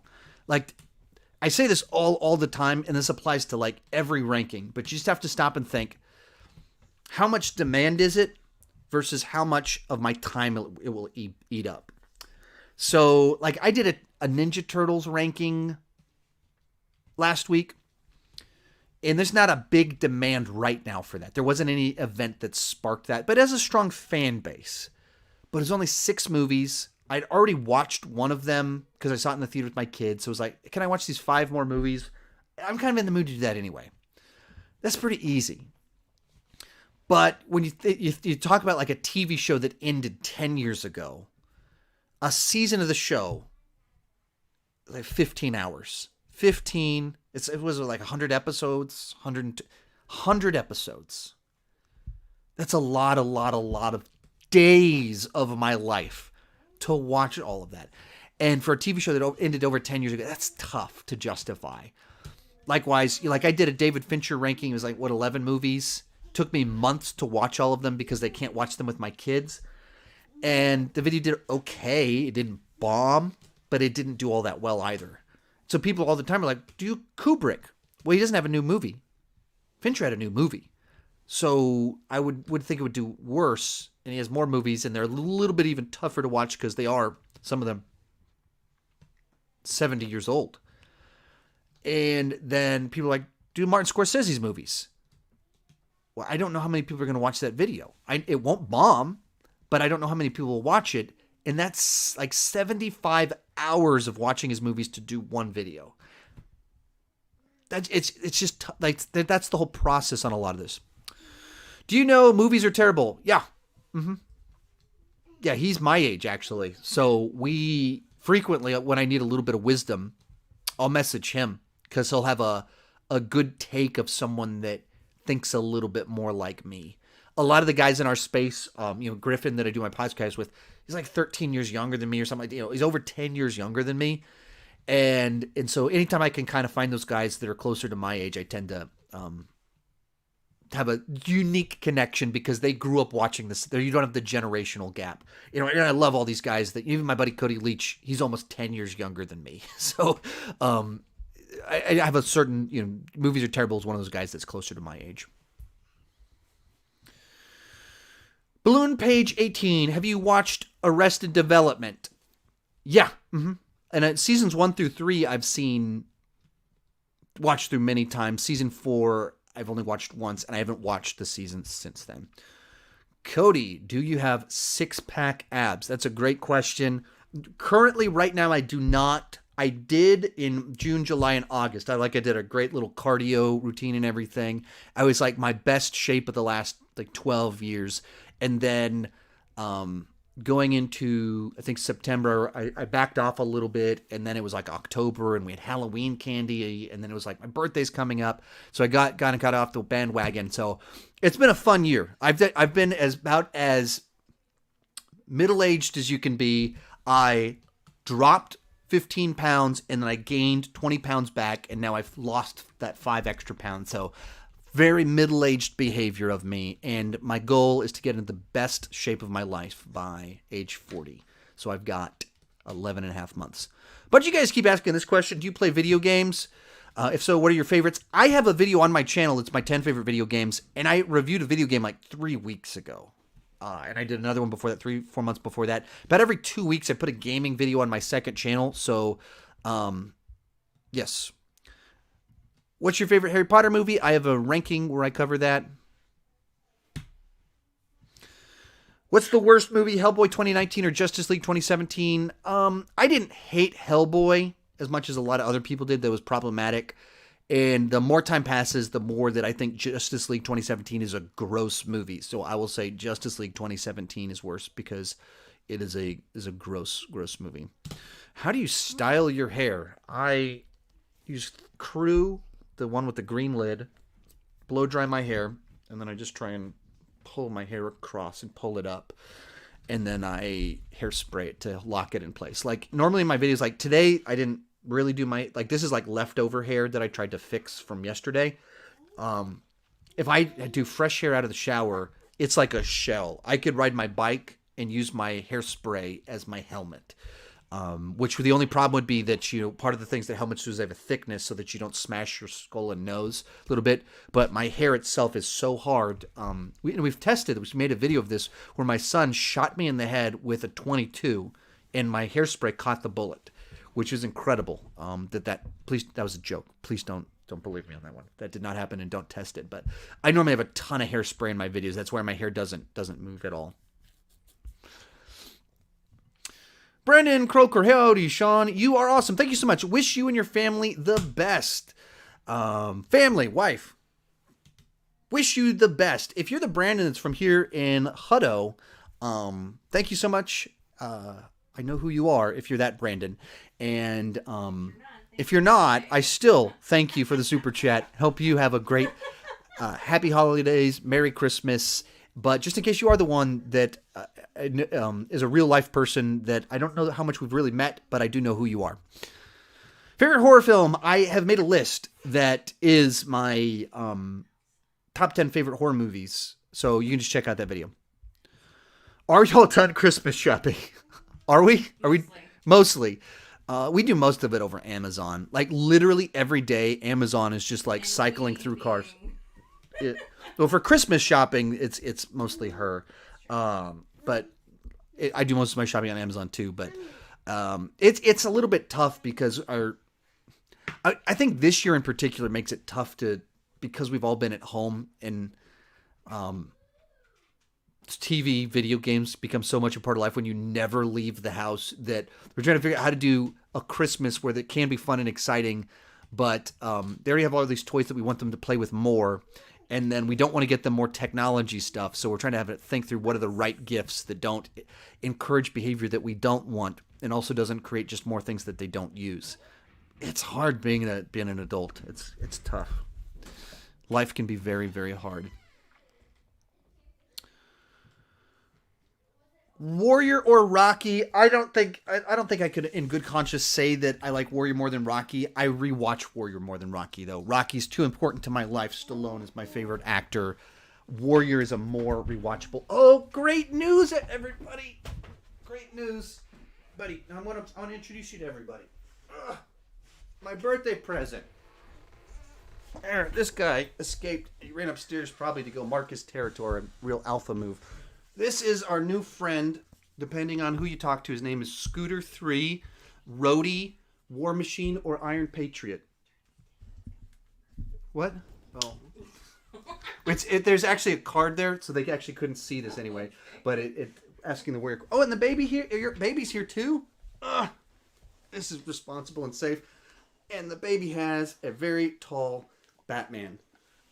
So anyway, I've posted some pictures on Instagram, but it actually appeared. What was that? What video was that in? Oh, my Marvel Excited video. This guy made an appearance briefly, but yeah, we basically impromptu right before my birthday got this guy. Tested it out to see if we got along with him, and he's probably my best friend ever. Bye, buddy. Please don't pee on the floor in my room and pee in someone else's room. All right, sorry. Where were we at? Brody Weaver, is PlayStation 5 a Christmas gift for you? I hope so. I hope so. Honestly, that's my birthday was November 28th, and then Christmas is right around the corner.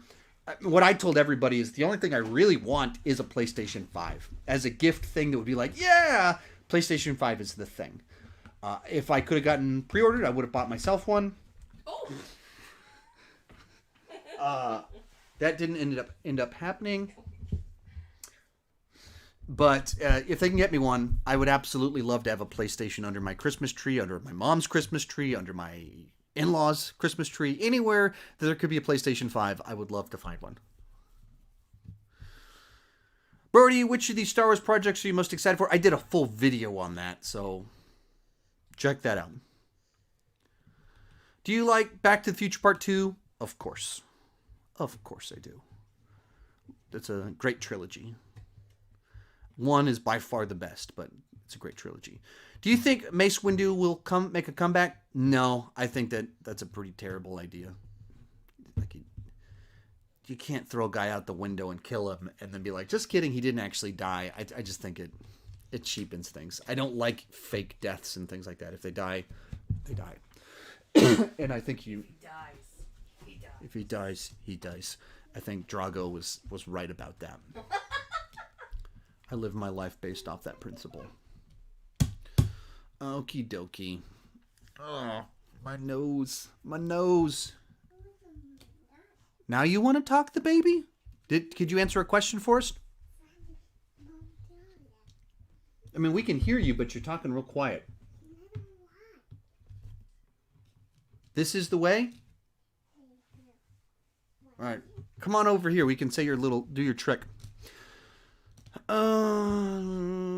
Jonathan Baker, do you think your channel would have grown any differently if the theaters never closed and movies were on a normal schedule?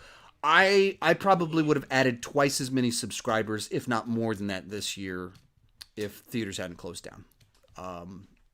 I think absolutely my channel has suffered dramatically because of a lack of new releases, because that's my thing. And therefore, that's the thing that fuels the engine. New releases come out that get people to go to YouTube to see the conversations. And so they watch Jeremy Johns' review of something, and then the sidebar recommends other reviews, and they discover that I have a video. And so that's kind of what drives new people into the system to drive subscriber growth, is new releases, specifically because of the type of content that I make. Without that, it means that I'm putting out videos that my subscribers might like, and I try to put out polls to scan interest and figure out who might like things, but it's getting my subscribers to watch things. So back in 2017, 2018, 2019, YouTube gives you analytics that tell you what percentage of your viewers are subscribers versus new people, and for 3-4 years it was 80% new people, non-subscribed, 20% subscribers. And it's been 50-50 all year. And it's fewer views as well. Just right off the bat, it's just the system that kind of grows the whole thing. It's just not, the fuel for the system isn't there. The interesting thing, so my views are way down from last year, especially the summer months. And subscriber growth is way down. But like, I've had enough clever little things there that financially we've been okay. Financially, it's almost come out equal, but I've been trying to work really hard to make that happen. Cody, are you a millionaire? No, no. I have a totally normal suburban life, awesome, but totally normal suburban life. I drive a 13-year-old car. My wife drives a 12-year-old car. We are not into big flashy things. We're doing fine. We enjoy our life, but like, we're not rolling in insane amounts of dough. Next question on here, where someone asked me, am I full time? Like, I'm full time, and I'm comfortably full time, safely full time, but that's not like, that just means I can make enough money to do this full time without endangering my family, and I can actually provide for them. What that does not mean is that just like, it just simply doesn't mean that I'm making insane amounts of money. There are days I have made, whoa, that was a lot of money for a single day. And then there's other days I'll make $30. And you can look at the charts and it'll show you, and like the gap in how much I make per day, it'd be 10x. Today I'm doing a live stream. There's gotten a lot of super chats because it's kind of a milestone. So today I'll make a good bit of money, and then tomorrow I'll make $30. It does this stuff. What was this question? Hey, Sean, I see you are tired, but we love asking you questions. Yeah, I'll be on for 10 more minutes. I scheduled 2 hours for this. When did you know you were ready to work on YouTube full time? How did you manage time with work and YouTube earlier? So for me, I was always interested in being a content creator for myself, but I wasn't going to do that irresponsibly, both because I burned a lot of bridges on my family, making bad choices for several years that took me out of the previous career I was in, working at a church. And then I got a job delivering paint. And so, how did I balance having a job while doing YouTube? I just didn't have anything else going on in my life. I would hang out with my friends, taking them to the movies. And it was just that. Like, there just wasn't other things. It was, I hang out with my family and I work on YouTube. That was it. That was my life.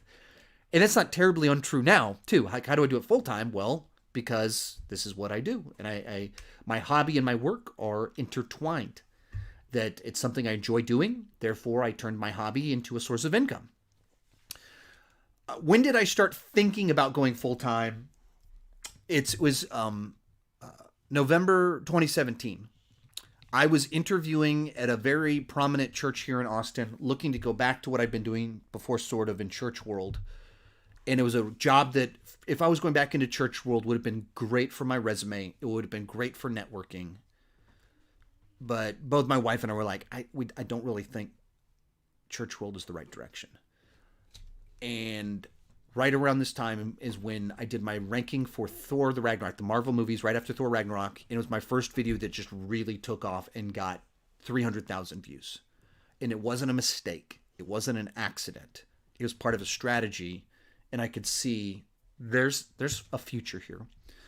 And then a few months after that, Black Panther came out, and I did my ranking of Marvel villains and Marvel heroes 2 days apart. And those are still the two biggest videos on my channel almost 3 years later.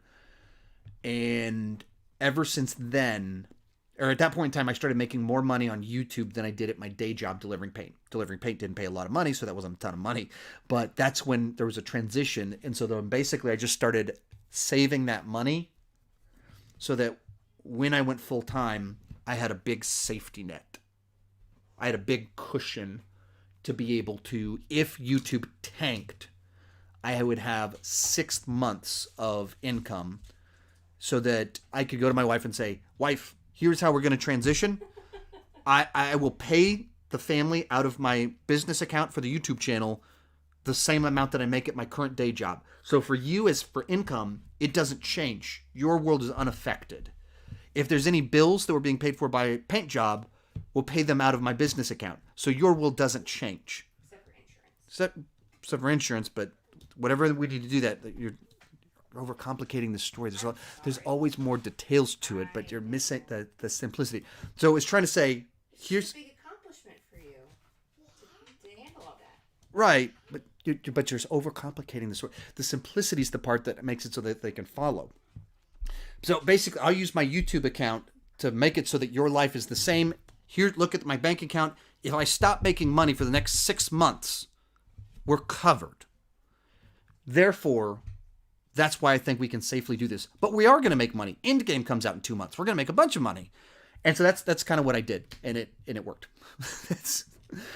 Lost in the Reel with Super Chat. Thank you so much. Congratulations, Son. Thank you for everything you've done for us film nerds and being so inspiring. I appreciate it. It's been a lot of fun. Captain Chris, what is the better superhero movie, Avengers Endgame or The Dark Knight? I don't know. Probably The Dark Knight. Each of them have a couple things that really bug me about them, that hold them back. But I think Endgame just has a couple things that are just too frustrating. They're too big. Thorbowski being the main one.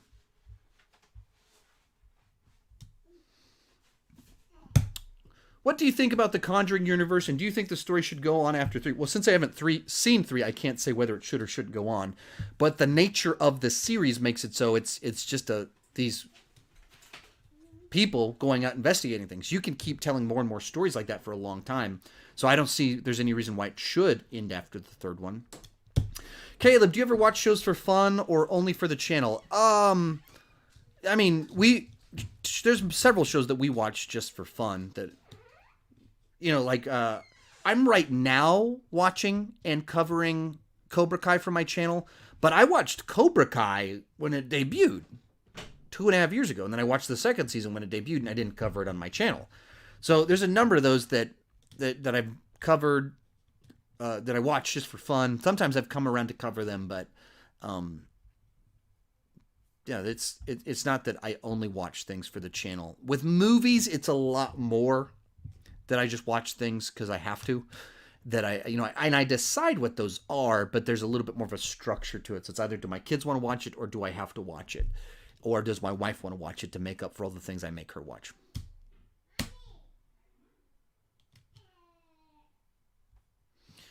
Jack, what do you hope to do with your channel in the future as for expanding it goes? I don't really know exactly. I know that I like there's when I think about expanding it, I think more in terms of like if I had an editor, if I had someone that can handle some of the more tedious work of it, that like I could have a like two different channels to where I'd have kind of one that's like intentionally more. I don't. I have a lot of different thoughts. I'm a very much an idea person, so I think through what works well with how YouTube works, and one thing that. But I think I don't know. I don't want to think too much out loud of things I may or may not do because you'll take it too seriously. Not you personally, but someone will take something I will say if I keep thinking out loud. I'm thinking through a lot of different possible directions for the next year or so, or experiments to do in 2021, and in the most general sense, my brain is conflicted between really wanting to maybe do fewer videos on my main channel, but put more time into them. And you can see that in some of the effort that I've been doing with my editing and incorporating a little bit more humor and clips and stuff into them. That. And also having another channel to where I do things that it's a little bit more raw, a little bit more. You want to hear my thoughts on a lot more things, but I'm not as concerned about the YouTube algorithm. I'm not as concerned about super editing everything. That's what's kind of toying around in my brain right now, but that's not like a big future direction thing. I really struggle with what's a next step in terms of my channel because I'm not looking. I don't want to go too far into the film journalism, scooping things. I've done some interviews and that's cool, and maybe it's cool to do a little bit more, but I'm not really looking to be an interviewer. It's very stressful for me, and I don't want to do too much more with that. So I don't have a clear next step in that regards. Like I'd like to do more stuff like speaking at Comic Cons and doing fan events when possible, and the world will not shut down. But I don't have like a distinct. My plan is to do the Sean Chandler Network, and we have 7 channels and this crew of. I don't really have a vision like that, and that doesn't. If I get to a point in time to where there's like a whole bunch of staff that I'm working with, it kind of takes the fun out of so much of I work for myself and my business is very simple because it's just me.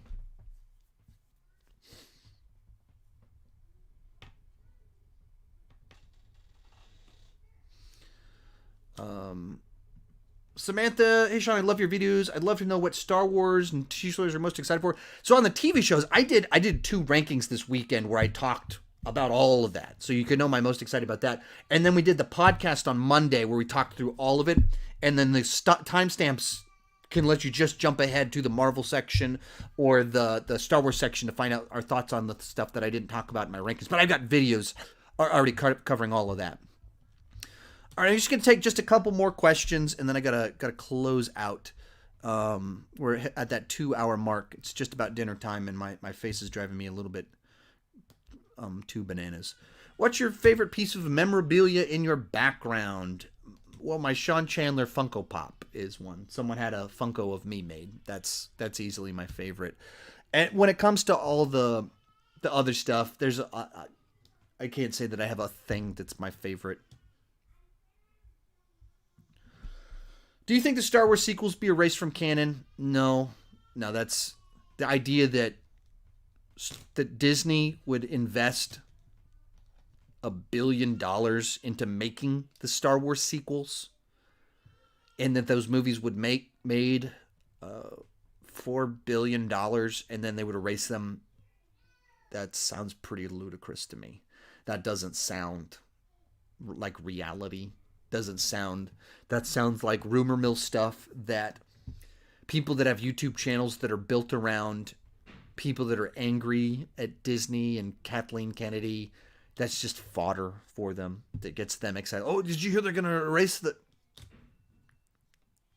That doesn't sound remotely real. Doesn't sound anything like something plausible that Disney would do, and I don't know why that would be of benefit to them. So I don't buy into any of that.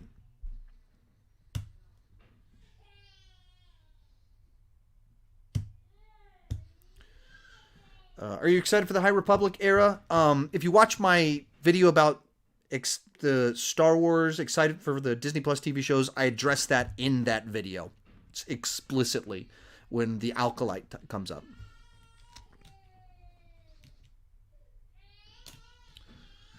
Richard Price, fans are crazy, Sean. That is correct.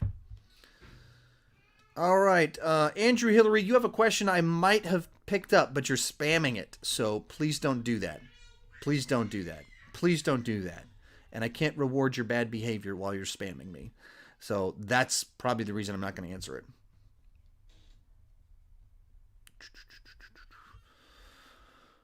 Alrighty. I think we are at that 2-hour mark. And I think I've got to go eat. And I'm running out of energy. Just 3 hours straight of talking takes it out of you just a little bit.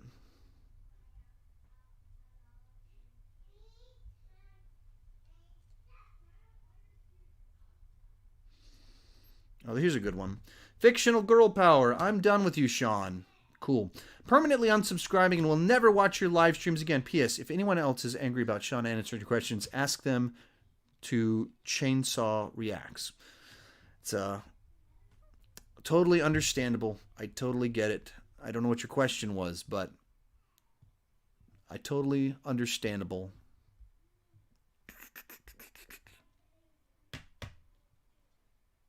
Trying to find a good closing question.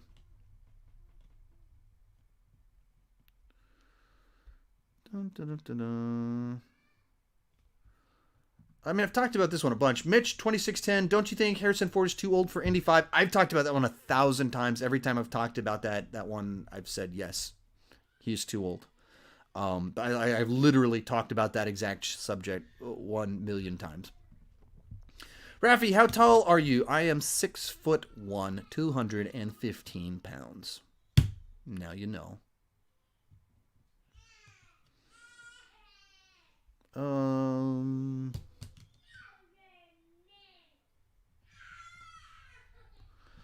What does a comic book movie have to do to top The Dark Knight, not make the mistakes that The Dark Knight made? So Dark Knight did some things I wasn't crazy about. It has some plot lines that it leaves hanging, scenes that it leaves hanging. It has problems. I've covered those excessively in a variety of places. So you can hear about those elsewhere. Morningstar, thank you for entertaining me with your videos. Thank you so much for watching.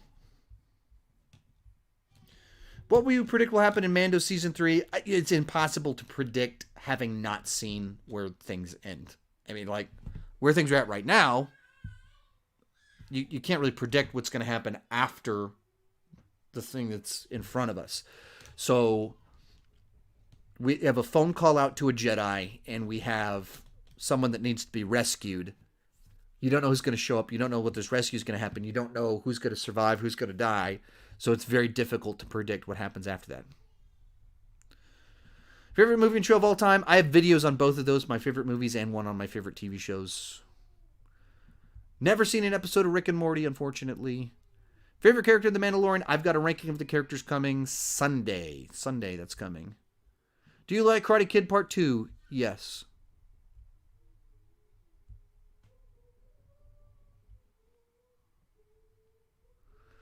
Have you played any Star Wars video games? I reviewed Jedi Fallen Order on my channel. I've did a gaming video of Battlefront 2 on my second channel. So I've made videos about Star Wars video games.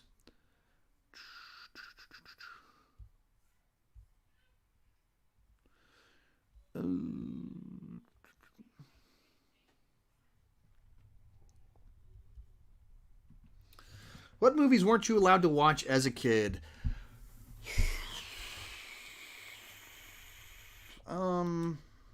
I don't know. My mom was pretty open. She had a weird phase where she got like a book called like Satan in the Toy Chest, and she got weirded out by certain things. But we were watching stuff pretty early on. She wasn't really into horror, so I didn't watch horror with her or anything like that. But there wasn't really like a distinct one. Like my mom would let me watch this. It was a pretty crazy household, so I saw most of the stuff I was interested in. Love the content. You're my favorite YouTube channel by far. Keep up the amazing work. Thank you so much. And we'll close out with the question I boycotted earlier as a peace offering. What do you see the future of the DCEU?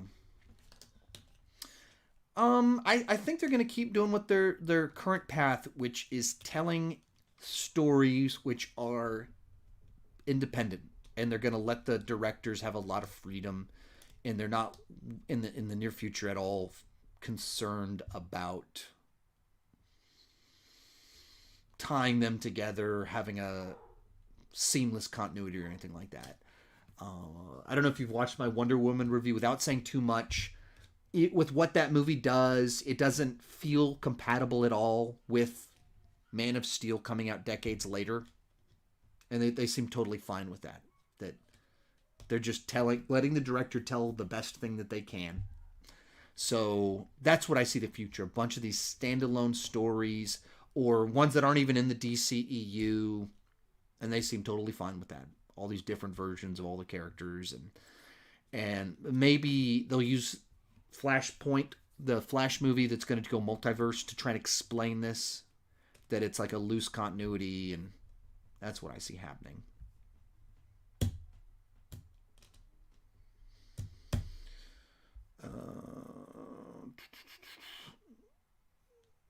Do you want Stallone films? Yeah. I did. Stallone is my favorite actor, so I do want Stallone films. Absolutely. So I'm not sure I understand what you were trying to ask, but I do thoroughly enjoy Stallone movies. Breaking Bad or The Wire? Breaking Bad. I've never seen The Wire.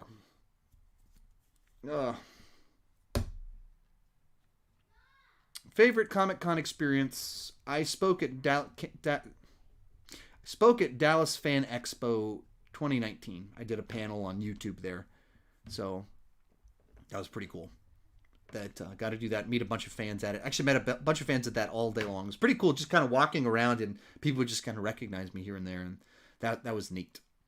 And so that'd be fun to actually have Comic Cons again and kind of just get to meet people. Like normal life, people don't recognize me. Like if I go to the grocery store, no one recognizes me. But like Comic Cons, it's a condensed group of people that have probably watched my videos, and so it's just kind of fun. Predictions for Mandalorian Season 2 finale. Every single one of my reviews I do each week, I put my predictions at the end of the video. So just watch last week's video. That has my predictions. Thank you guys so much for tuning in. Thank you so much for liking, subscribing, commenting, watching, all this stuff. One final thing, if you don't know, over on Patreon, every Saturday, we do a live stream. 40 of them this year, so I take like 1 week off per month. And so if you like these live streams, definitely want me to answer your questions, join on Patreon at any level, whether that's $2 per month or just $21 per year, and you can join those live streams, and I answer everybody's questions. I answer literally every single question, every single time on the Patreon one. So if you're so interested, patreon.com/Sean Chandler, $21 for all of 2021's videos, exclusive videos and live streams. Consider it. Thank you so much. Talk to you next time.